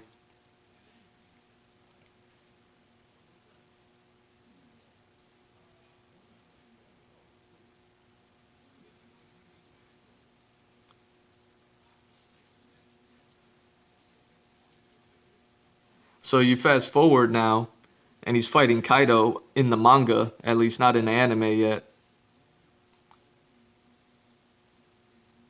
and he's not getting his ass handed to him like he did the first time he fought him. And it's like, oh, okay.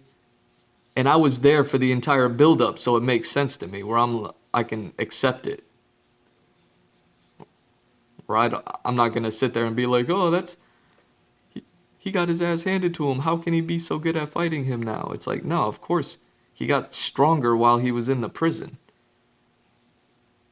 He took that L from Kaido on the first fight. He went to prison. He did the training. I watched it all, and now he's like mad strong.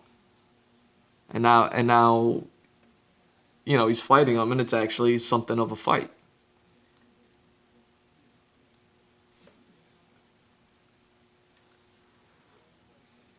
I didn't even see it happening. So that's like different from Goku's training, just because it was like I wasn't even aware that it was happening, you know?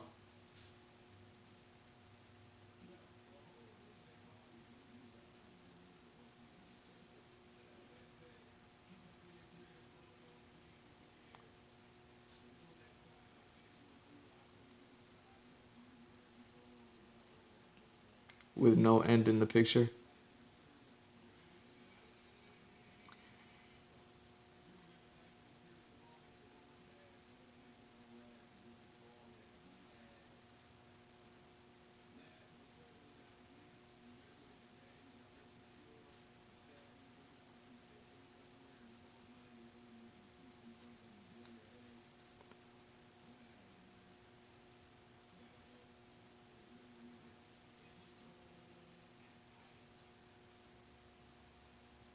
Oh. So yeah, I could really appreciate what One Piece has done with Luffy and his training, at least in this Wano part. And when I watch other people break it down, it becomes obvious. But they also break down like the other arcs and other training aspects that he went through. And it was like, man, I didn't even see it. I just kind of watched the show and I enjoyed it. I never even really considered.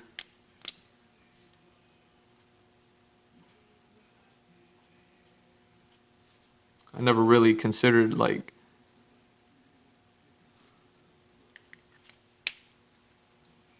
Where we at?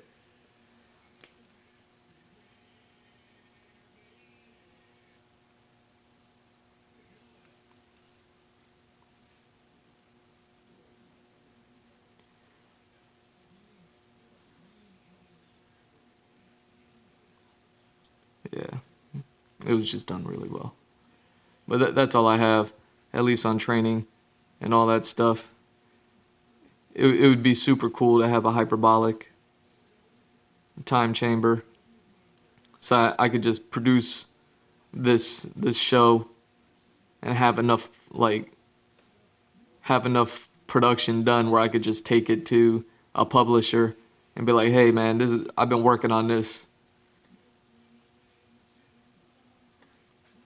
Like will you sponsor this? Will you back this? Will you help me publish this and get this out there?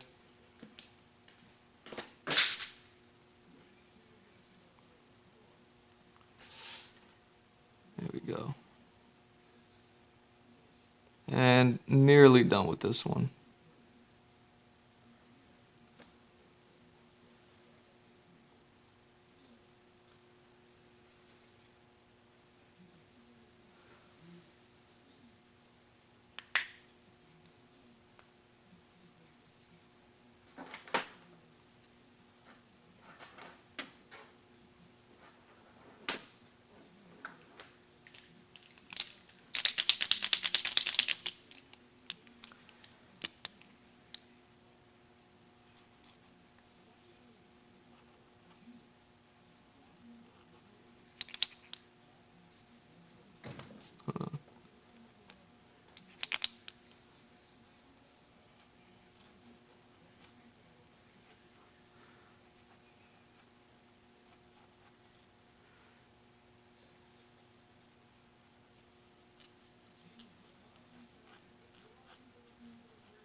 There we go.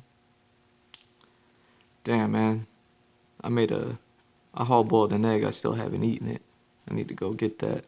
After I finish this picture real quick with these little white highlights, yeah, I'll probably go grab an egg real quick.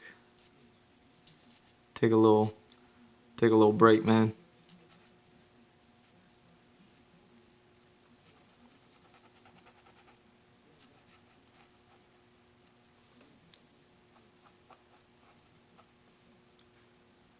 There we go.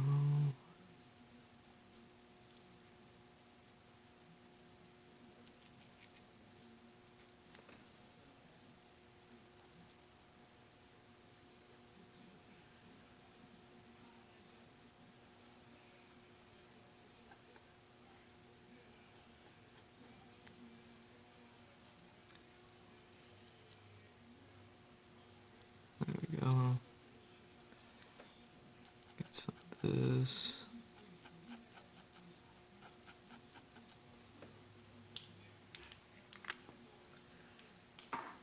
But yeah, I'm also doing all this stuff just so I can get a job, man. Trying to get a job doing some concept art. That's why I'm kind of asking, I ask you for your opinion from time to time just to see if what I'm doing here is making any sense. Because that's the most important part. If it doesn't make sense here, it won't make sense when I start to write the story. And not even so much as like the the explanations that I give, but more importantly, like, does the art kind of speak for itself?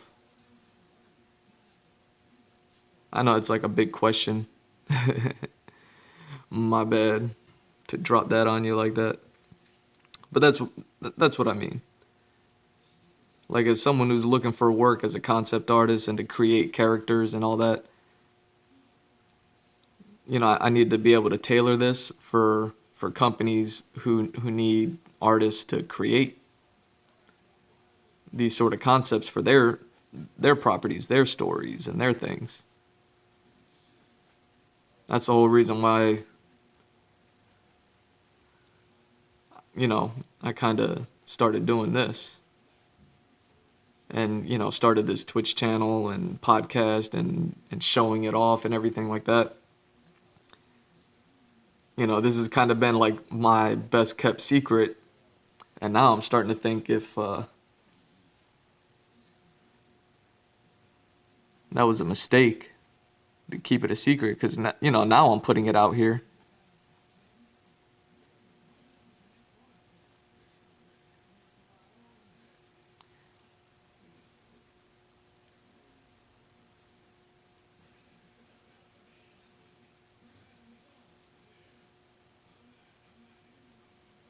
So I just wonder.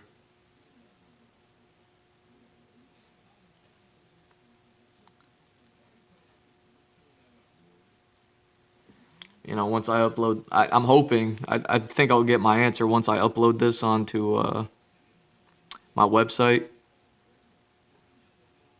create a production page on there, and then start showing these things off. And then once I see it all together, because right now it's all in a sketchbook, it's all in files on my laptop, and it's organized that way. But I think once I see it visually, like that's gonna be the thing that lets me know.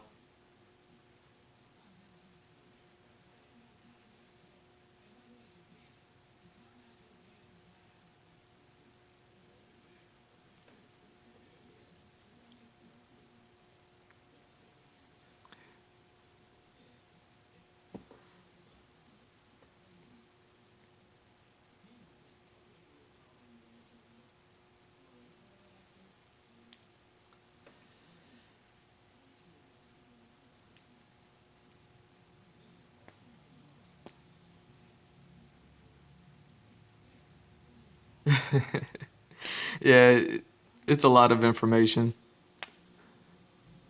Like I said, I've been at it for a long time.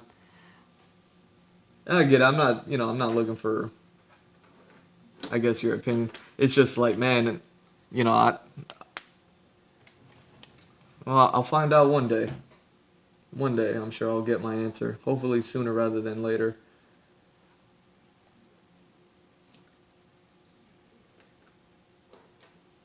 Hopefully somebody who has like a I don't know, connection will see this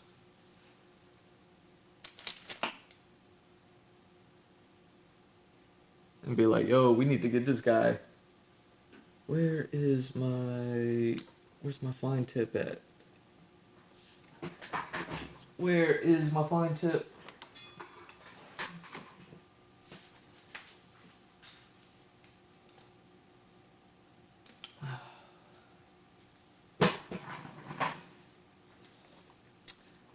I cannot find my fine tip pen. Where are you at? Is this you?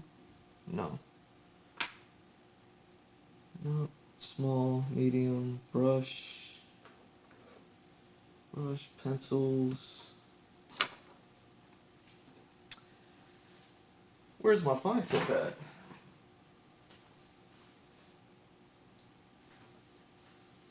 I mean, I've only been using it.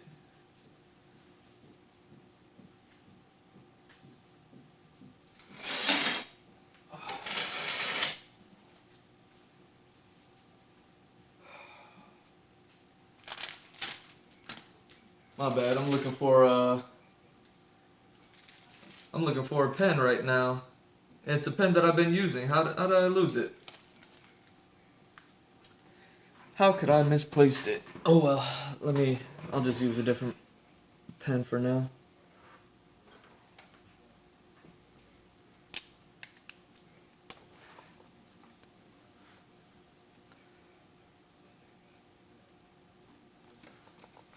Yeah, see, this one's a little thicker.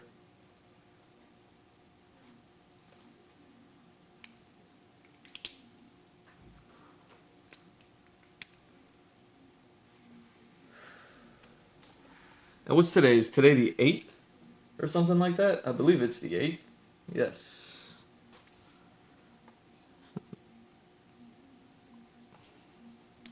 Yeah, see, here goes this brush not working again.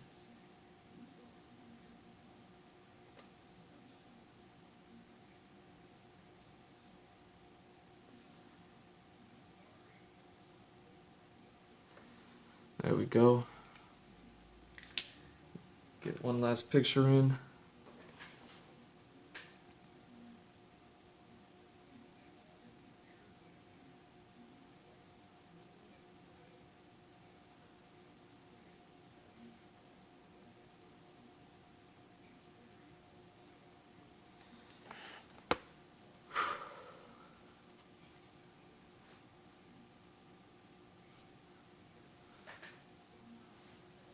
Yeah, I appreciate that, man.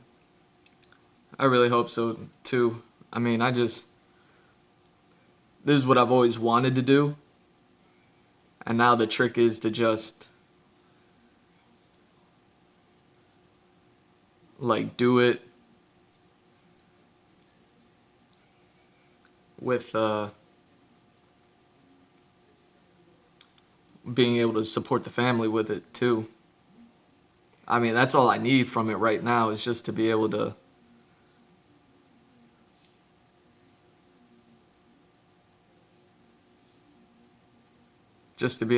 support the family with it for now. As long as I can do that, then I can go ahead and just do this forever and ever for, the next 10, 20, 30 years of telling this entire story and getting all these characters and everything like that together. That way, once I start telling that, everything makes sense then. Uh, yeah.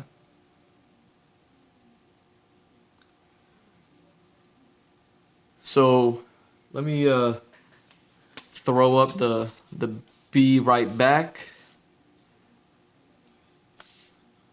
uh, sticker, little sheet that I have.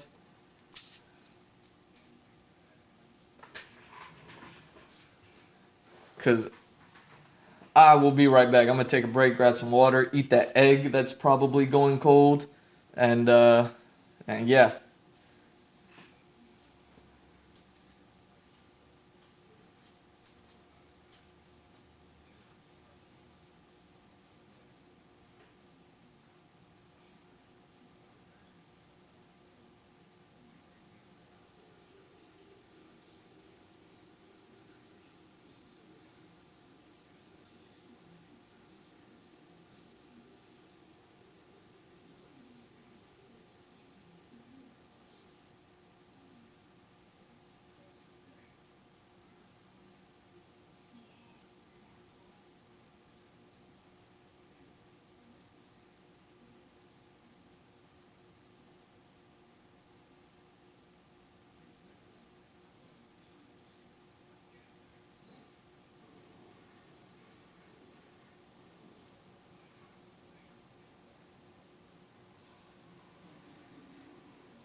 Whoa. Okay.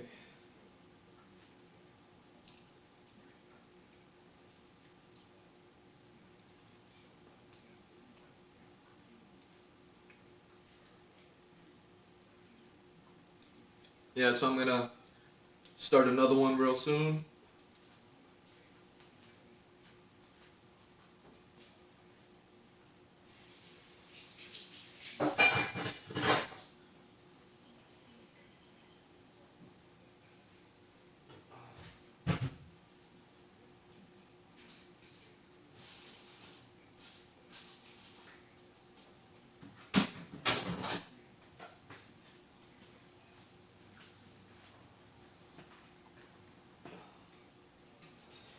Cool.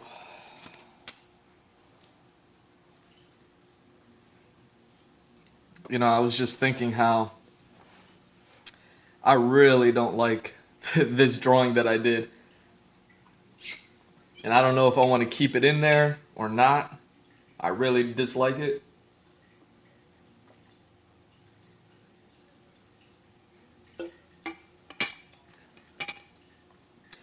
You know, fortunately, it's just pencil, so I can go in and erase it real easy and start drawing over it. And actually draw something dope, which I think I might do now.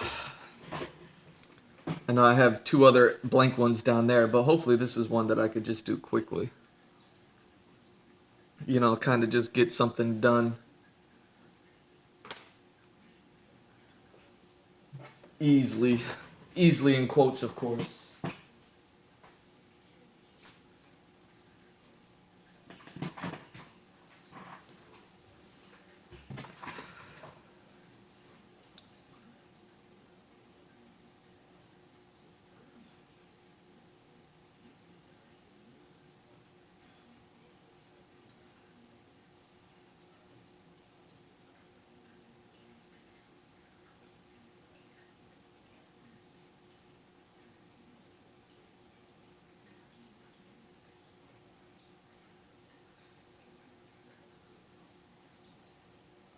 So yeah, let me get that going.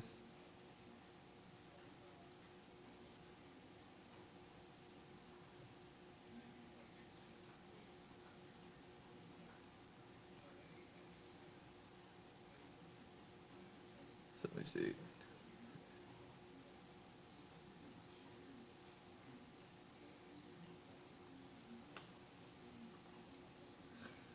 It took 2 hours for that last one. That's not bad. Getting better.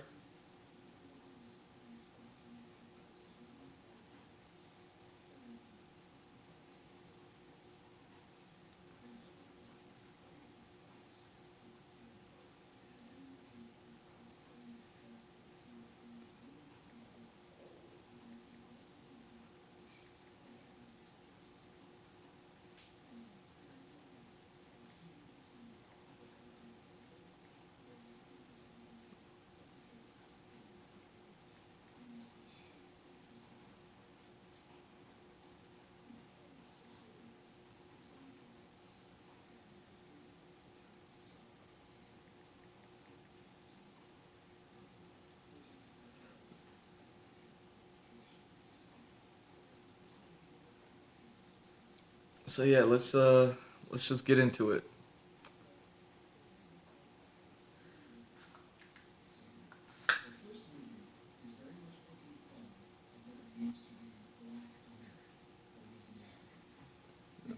Okay. So yeah, I'm going to take this one that I dislike. I'll probably still keep it like a close up on a face and profile. And while my heart was in the right place while I was drawing that one, I didn't consider a few things. And that's what made it. Alright, stabilize. That's what made it so not cool for me. So yeah, let me go back. I'll just grab my regular pencil.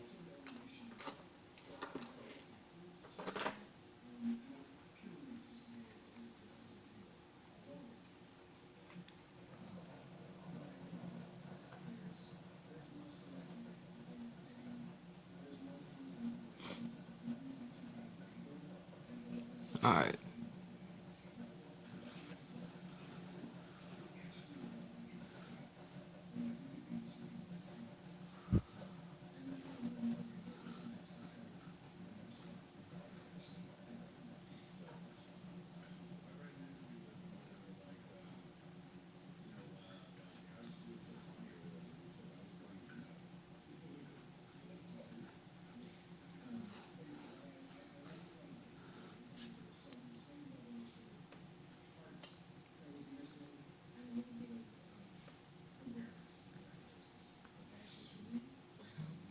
All right.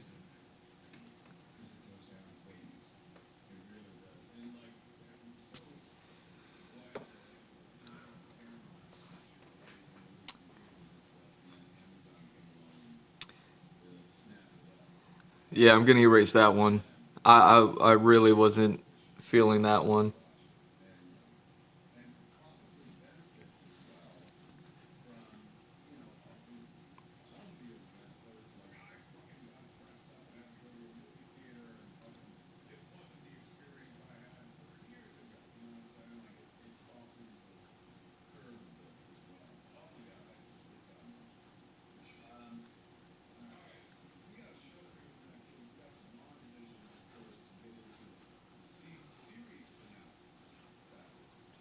Go.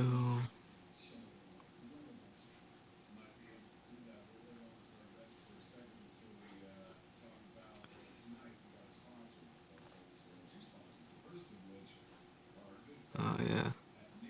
So his nose is gonna be out here.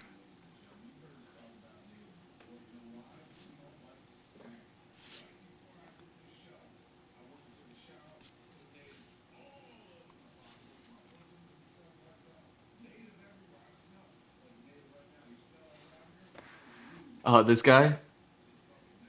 Hell yeah. Yeah, I thought that was sick. This was the first one I was coloring, so I was still figuring it out, but yeah, it definitely created this weird, funky effect. That was like, oh, okay, yeah, this is definitely what it's gonna look like. It's gonna look like ice, like ice caverns. Cause why wouldn't it?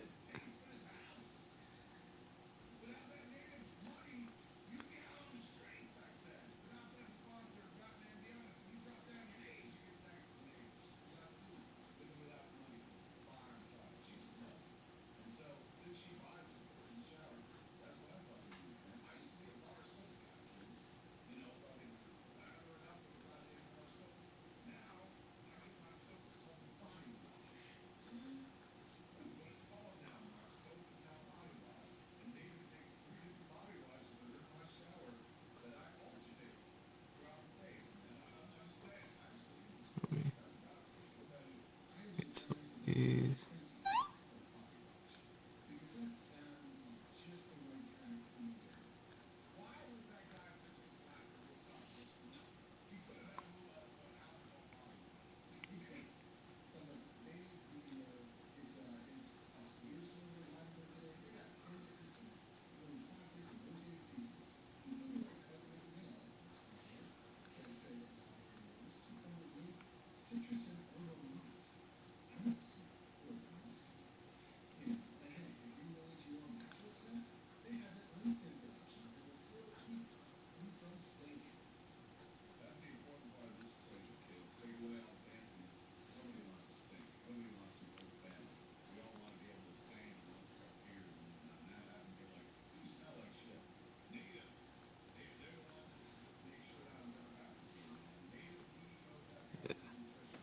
get rid of this.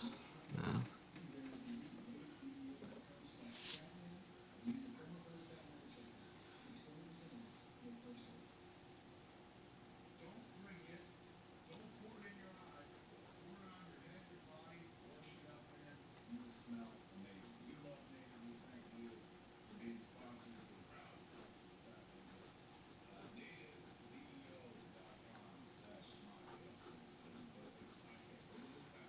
There we go.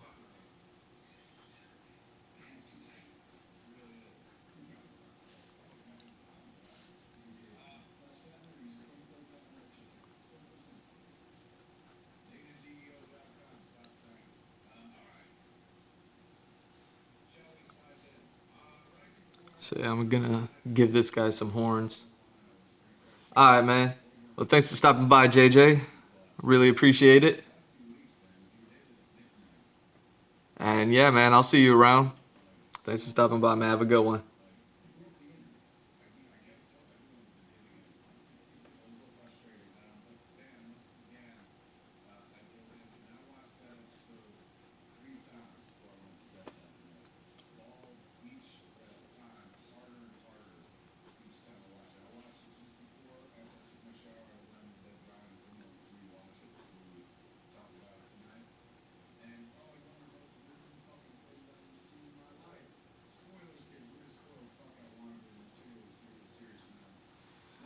Yeah, so I'm watching now Fat Man on Batman. They're gonna break down the finale of WandaVision. I can't wait to hear what Mark has to say.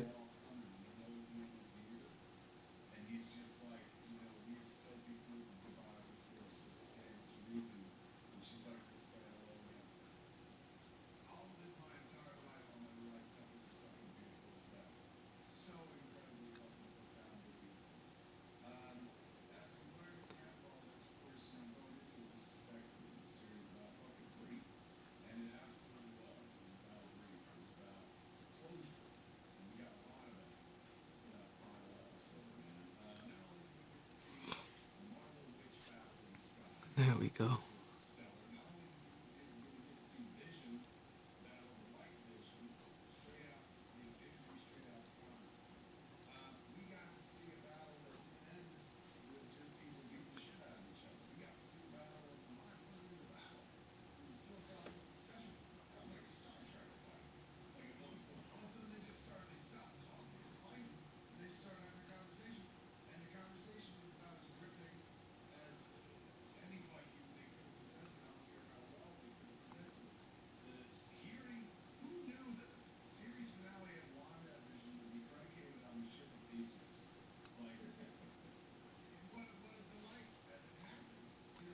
Yeah. Give this guy some horns, yo.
go.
Yeah. God damn, Mark be breaking that shit down, man. Ooh, running out of lead.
There we go.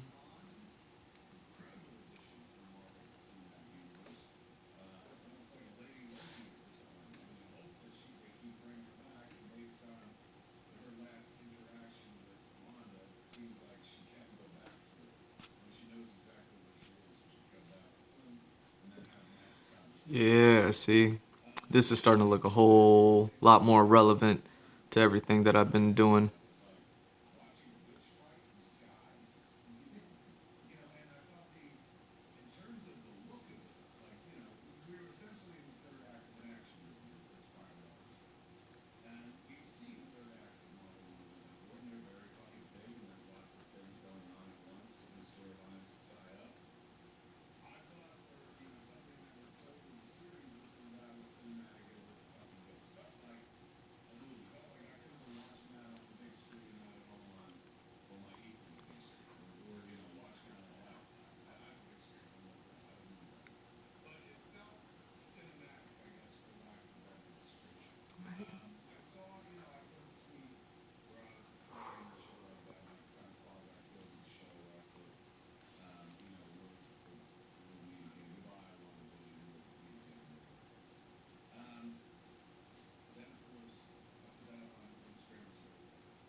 Go.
Go.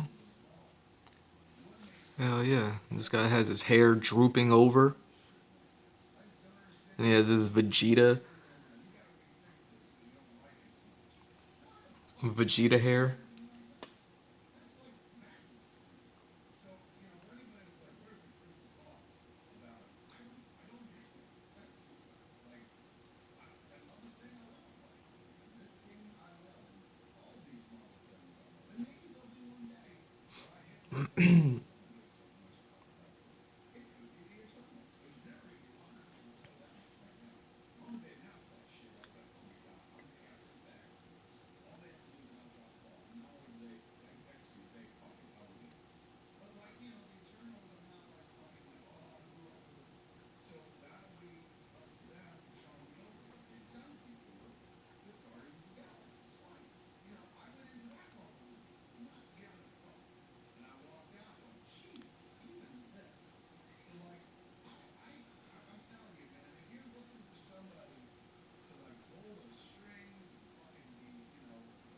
There we go.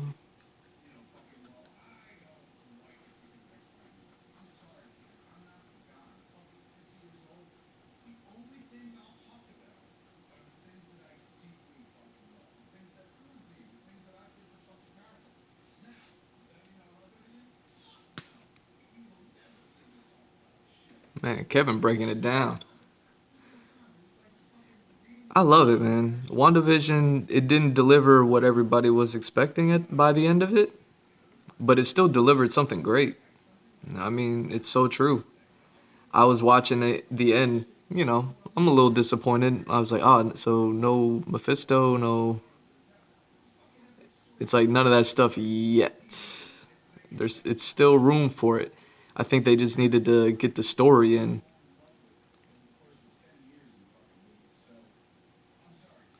you know.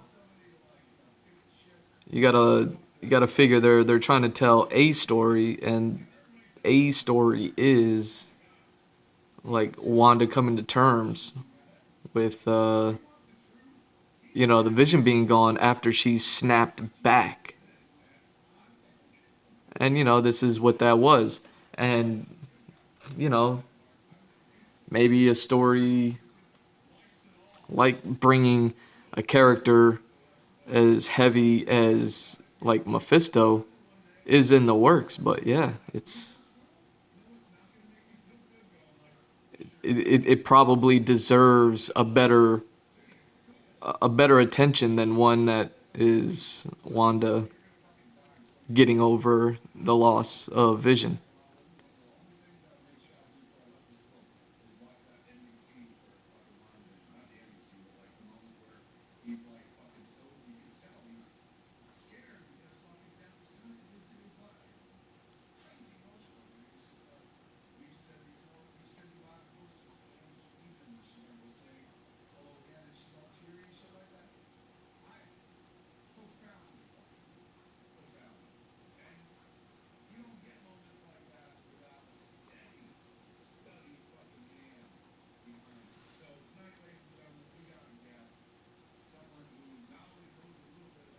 Oh wow, they got a guest.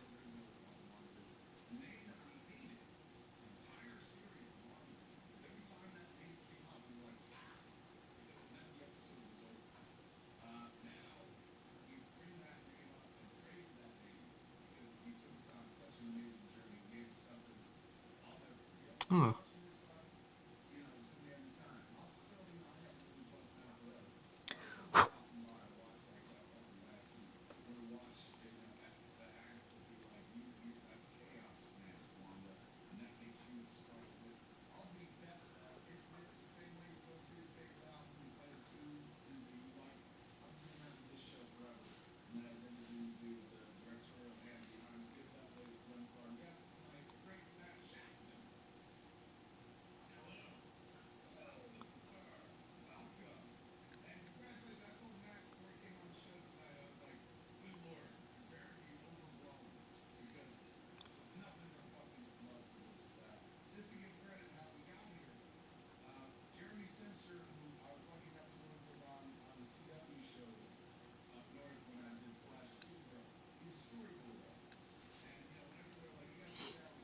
oh, nice. They got a storyboard artist on here.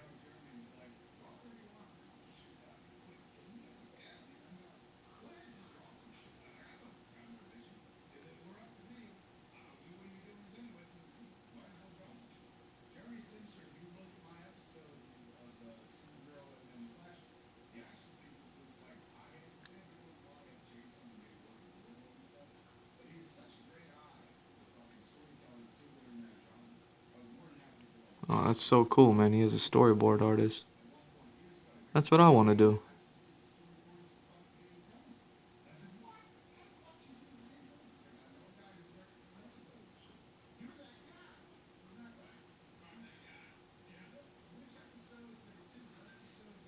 Oh, the okay. So he has a director that he met through a storyboard artist. That's crazy. Yeah, that's what I want to do. I want to direct my own shit.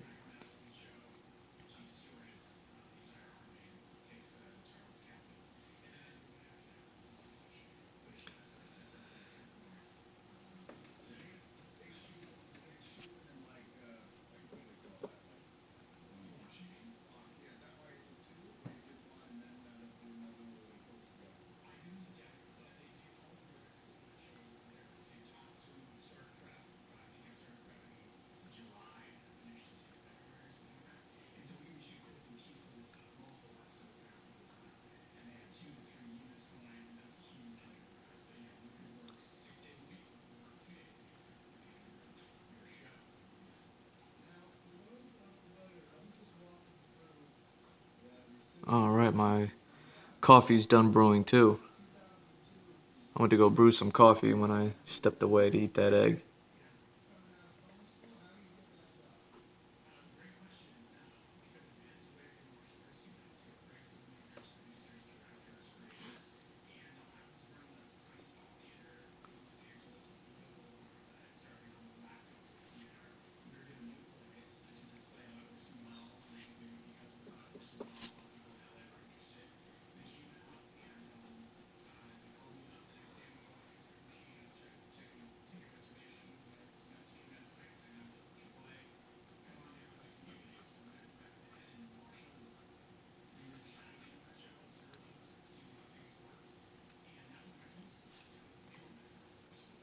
go. Got the big chops on him. Gonna throw some armor on him real quick. And then down here, let's get a.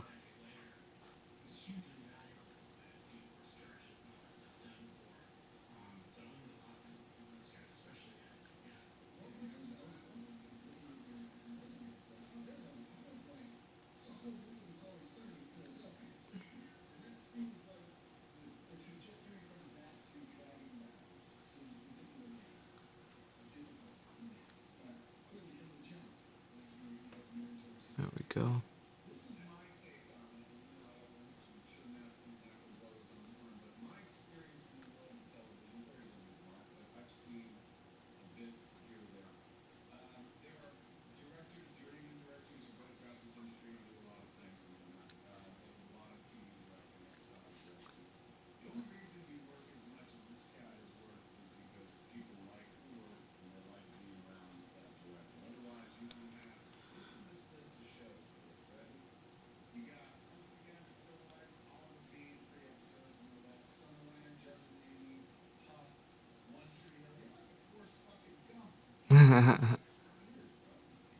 Wow.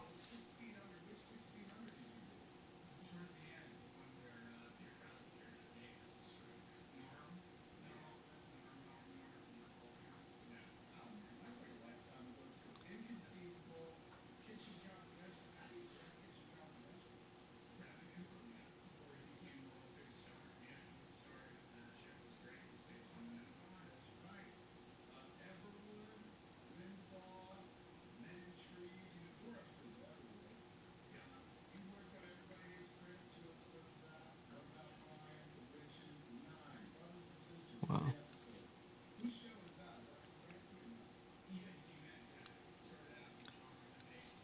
You know, if I'm gonna give him some armor here, might as well.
Wow.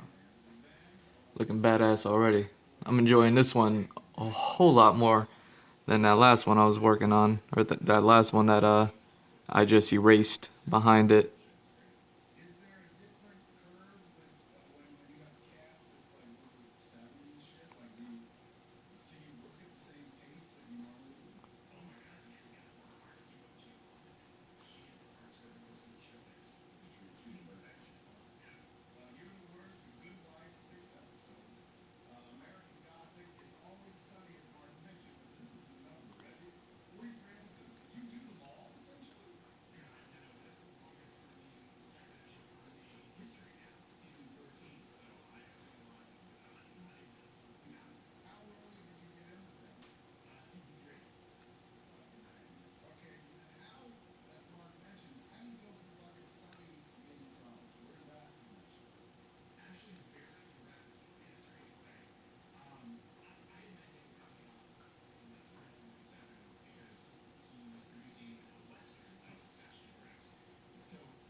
go.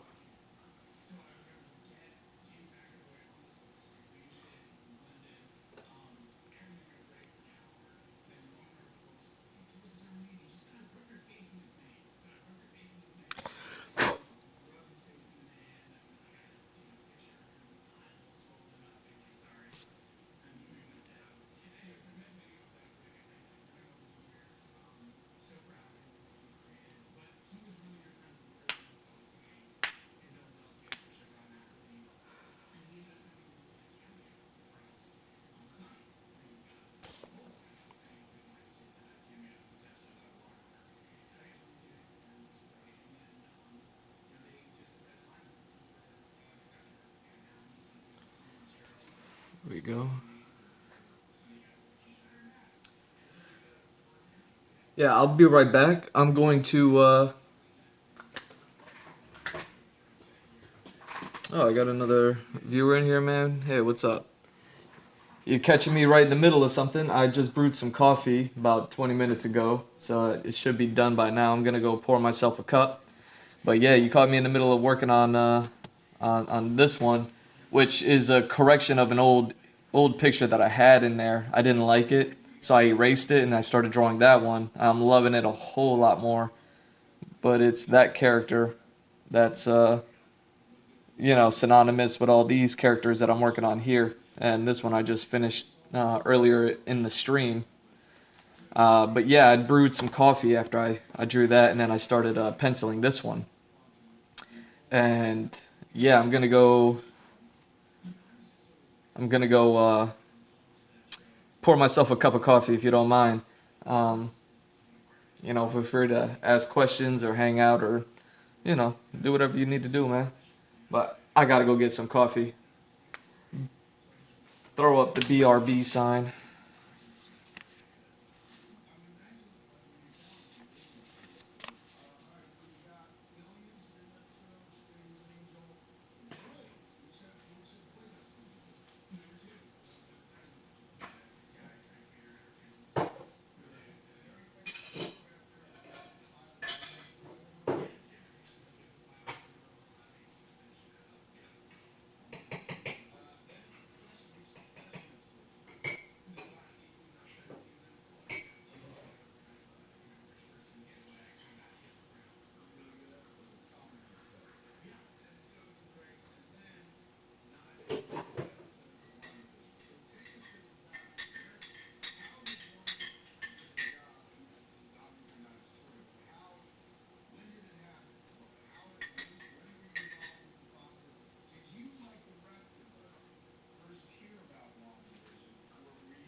Man, I gotta make myself a proper BRB sign. I'll work on that.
This director directed a hell of a lot of shows.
All right.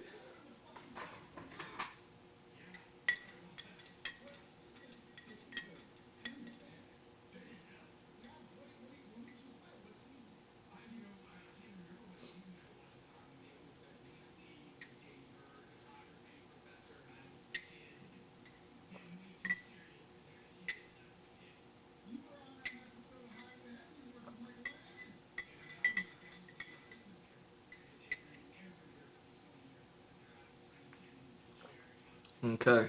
Let me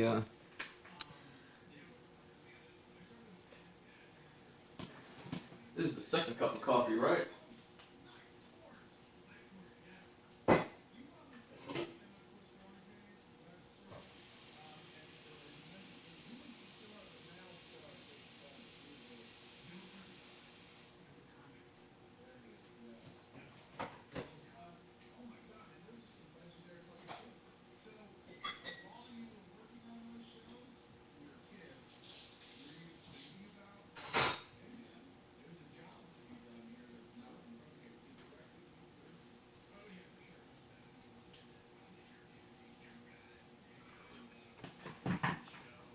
Oh. All right. I apologize for that brief intermission. I'm gonna make a better BRB sign, one that fits a little bit better onto the shot. I got an idea, so it'll be dope. What I'm gonna do is instead of using my micro pens and brushes for now, I'm gonna use my two brushes that I have here. I'll probably start with the big brush and then jump to the small one. And I'm just gonna ink this one real quick. Cover these pencils, cover these close-ups, and then yeah, we'll see from there. I'll probably get some micro pens in there afterwards, to get these finer details and things. But yeah, I think this will be dope once all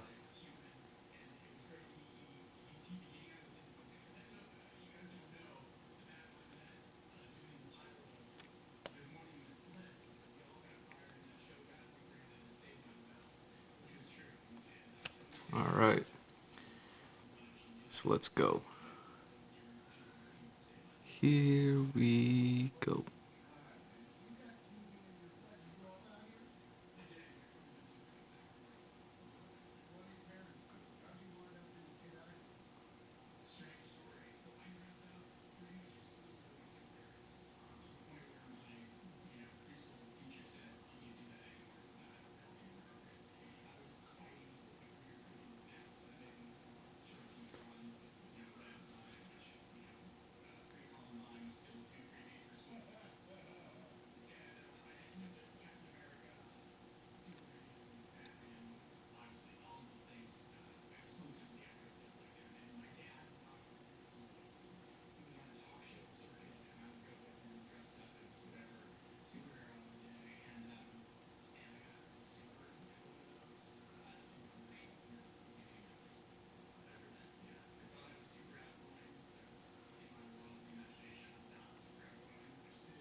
Oh shit, he did a whole season of Sunny.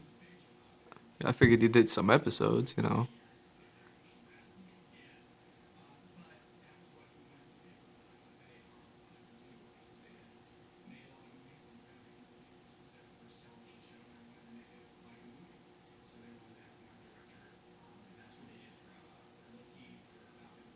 Wow,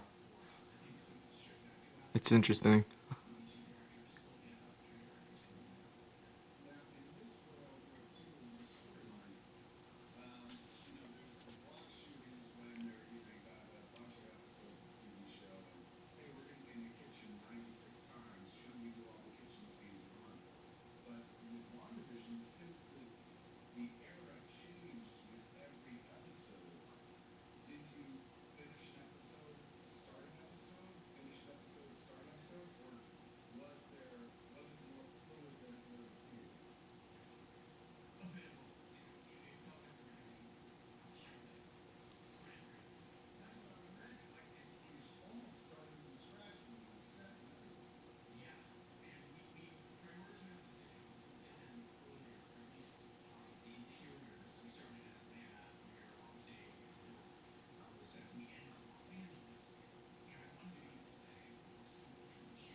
There we go. Now we're starting to get somewhere. I love these brushes. I'm still getting used to them. I know I suck with them, but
there we go.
Go.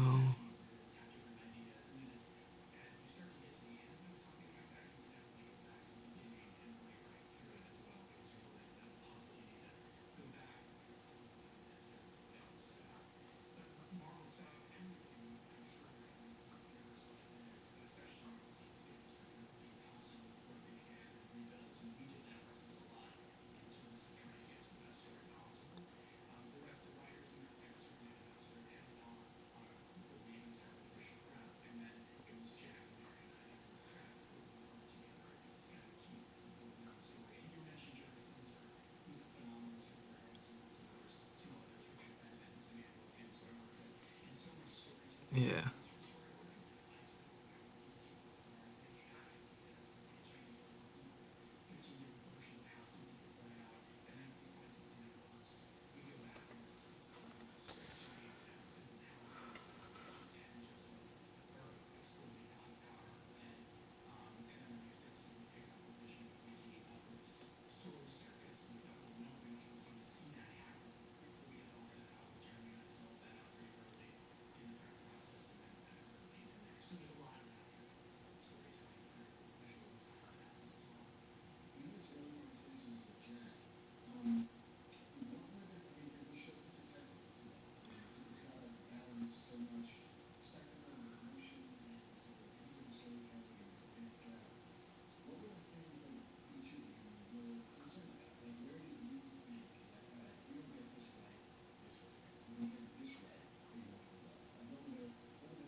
It actually kind of makes sense why so much was left unanswered on WandaVision.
Yeah, it's super interesting to know how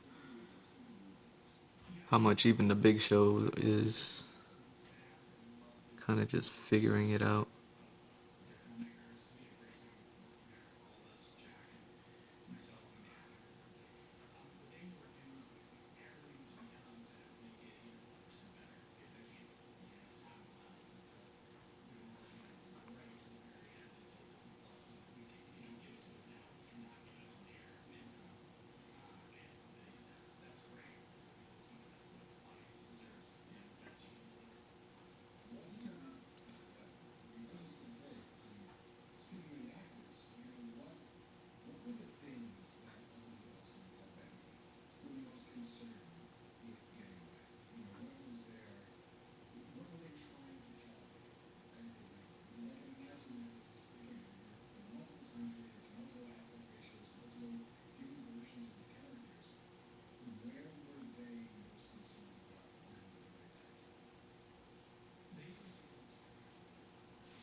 I don't know if I want to jump to micro pens or use this brush pen.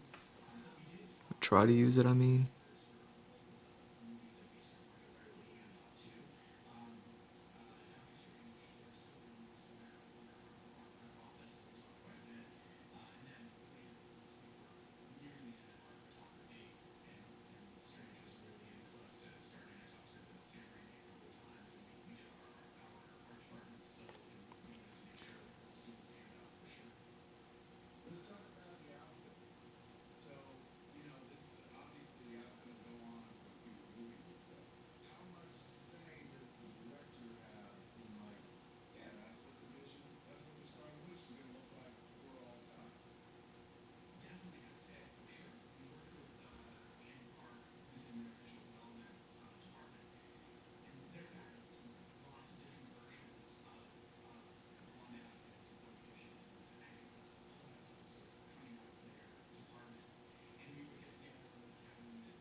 Yeah, talking about Wanda's outfit, that thing is so good.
Yeah, we saw a lot of characters in this show.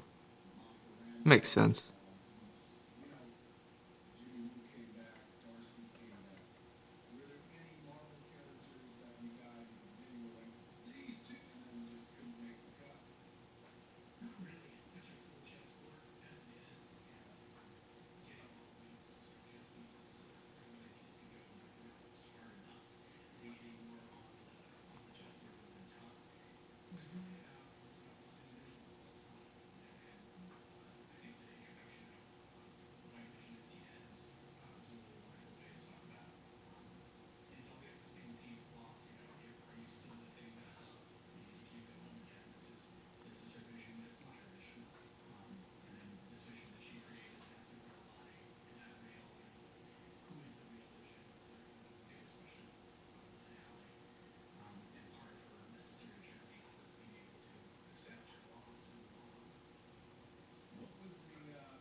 Oop, sorry, bumping it.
Oh yeah.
Oh yeah, that's a sexy color right there. There we go.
Yeah, I'm probably gonna go back and watch The Mandalorian after this. I've been thinking about it the last couple days.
There we go.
Oh, you back, JJ?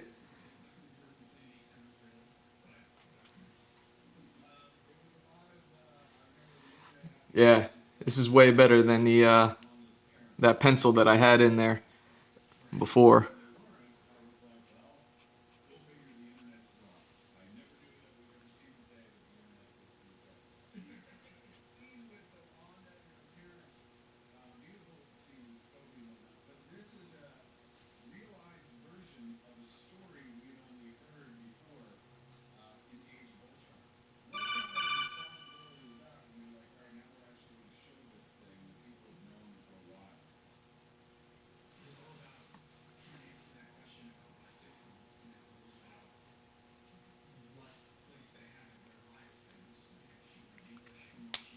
Yeah.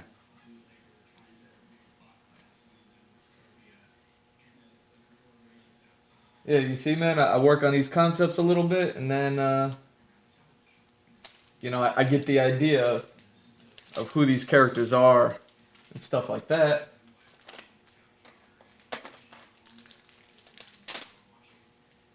And then I get to, I get to, whatever. It's like when I went from these original sketches to this one, it was like, oh, okay, I'm definitely gonna get who this character is, a whole lot better. And then with these, I was just playing with a bunch of different concepts of like, I wanted to display her wings a little bit more and show how the wings kind of operated. All these ideas that I've had as far as her wings go. So yeah, you know, it's the more I draw these things, the better ideas I have. Like if you remember how I started, well, I started with that terrible sketch that was here that I just replaced, but then I jumped to this guy who's dope. I really like it, and I really still think he's like the progenitor of the look of these things. But yeah, then I just created a bunch of variants, and then it was through all the variety, and then slowly adding like armor or clothes to them, where I was like, okay, like now I got something here, and now that I have something, uh, yeah, it just comes together where now I can just like kind of throw these things together. It's like I said, I don't need to do these things anymore because it all sits in my head. But yeah, if I'm going to kind of show you and show everyone like kind of where I want to take these things, yeah, I guess it does help to render these things out. So I really appreciate that you that you're liking this monster.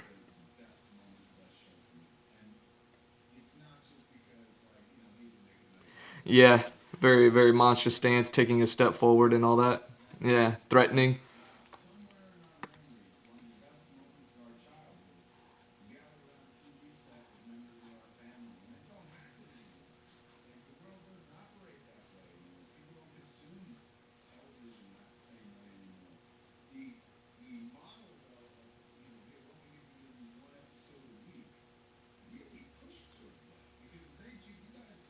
There we go.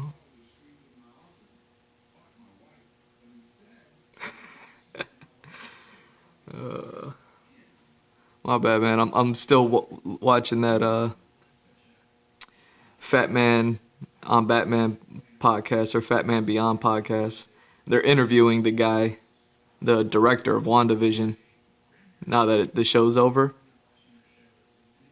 they're talking about all sorts of things.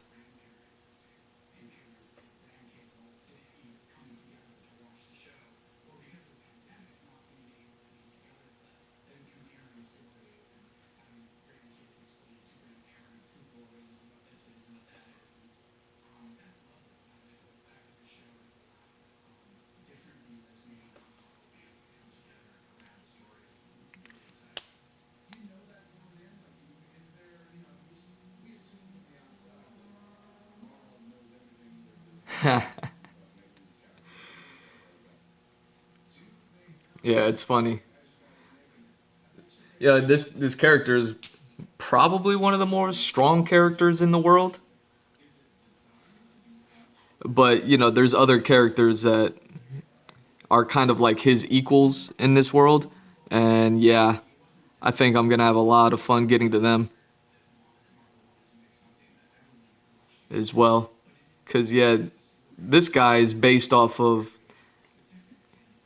like I said, my show is all about me creating all the stories that I wanted to create for other shows and just never got to. And this guy's kind of based off of your typical monsters, like the Universal movie monsters of like Dracula, Frankenstein, the the Halloween type of monsters. And this guy's like your typical um was it abominable snowman, like a Bigfoot kind of character. So that's who this character is, and him and his people.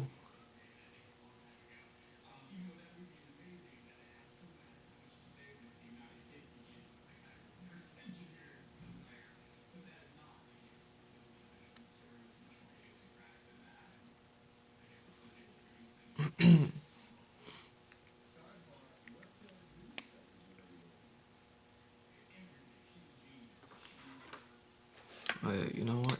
I didn't get this color down there.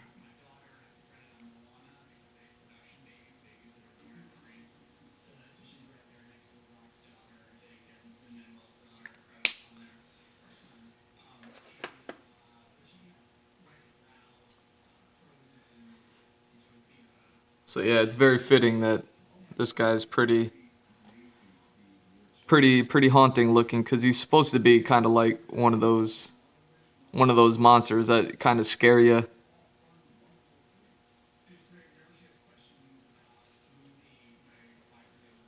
I have these.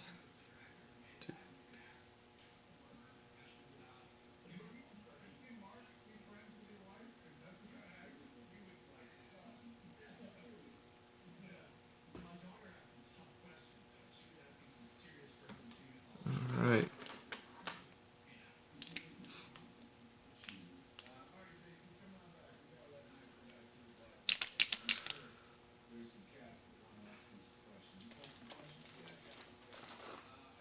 There we go.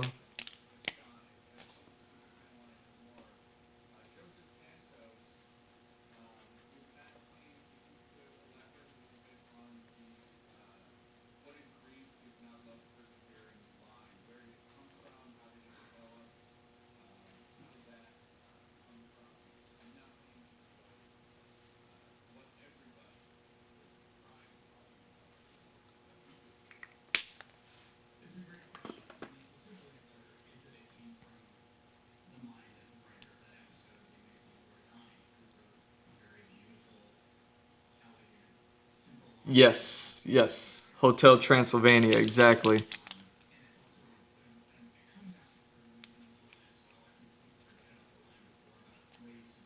So, I kind of have a wave of those monsters, and they have a purpose and a role that they play in the story.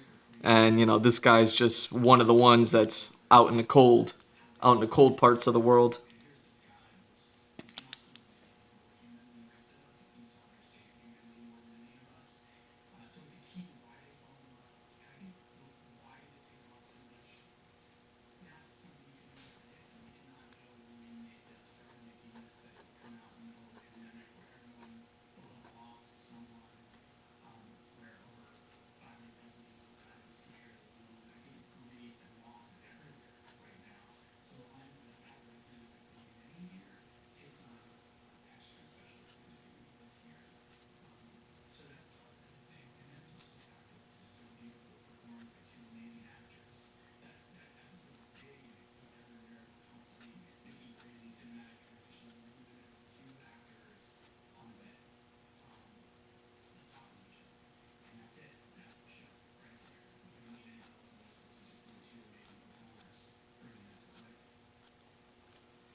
All right.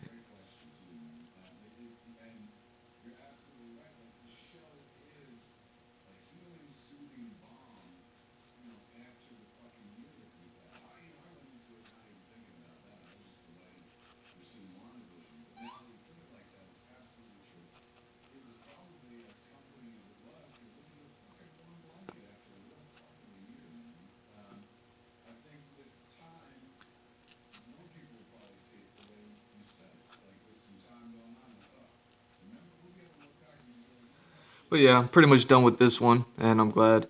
I'm wondering what time is it? It's got to be going on like 10 o'clock here, 10:30. Yeah, I'm probably gonna cut this stream off. It's probably 4 hour stream. Okay. Yeah. I'm gonna after I finish this drawing here, step out. So I'm not going just yet, but yeah, I'm almost done here.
Oh shit.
I did not bump into that in the least. Like when it turned out to be nothing but a guy that she fucking put a spell on. Yeah, that didn't. I All enjoyed the right. fucking mic drop of the end of that episode scene at the door. I enjoyed like the next episode of Izzy, isn't he, and whatnot. I loved when she called him Pietro a couple episodes later. So I didn't bump into that at all. I'm telling you, I enjoy theories as much as the next person in here. For one, I was saying earlier in the show, earlier in the run of WandaVision, I was like, I don't know why people are saying Mephisto. And then at a certain point, the internet had me convinced that it was going to be Mephisto. So I was like, I guess it would totally be Mephisto. But there wasn't one like internet theory or one like, ooh, it could be Reed Richards or it could be Doctor Doom, it could be Victor Von Doom. What? None of that. Like when credits rolled, I was never like, oh, they didn't, they could have, but they didn't. I was so delighted with the miracle that the show fucking was, man. Like, you know, expectations are getting the better of some people. With me, I had high expectations based on the trailers I was talking about on this show. From the moment we started seeing commercials, I was like, I think I'm gonna love this. I think it's gonna be fucking sad. Like I think there's real sadness at work here, and it really it was. It was completely satisfying for me. There we go. I didn't feel like, oh, if only they'd done this. I did question though about like it looked like a schedule All conflict right. where Darcy hits Hayward's car, and then later on they're like, Am I oh, done with this one? she didn't like that kind of thing. Really felt like Darcy's on another movie now. We just got thrown in a line while she's not here. On production delay and stuff like that. But it was, yeah, I absolutely fucking loved that. I'm talking about forever, man. I'm so glad they came on and talked about it and got the answers we Oh wanted. yeah. If Let we me. get one more question to Glowczewski, do it. Yeah, we can do one more. I just wanted to get it. May stretch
right, let's do it.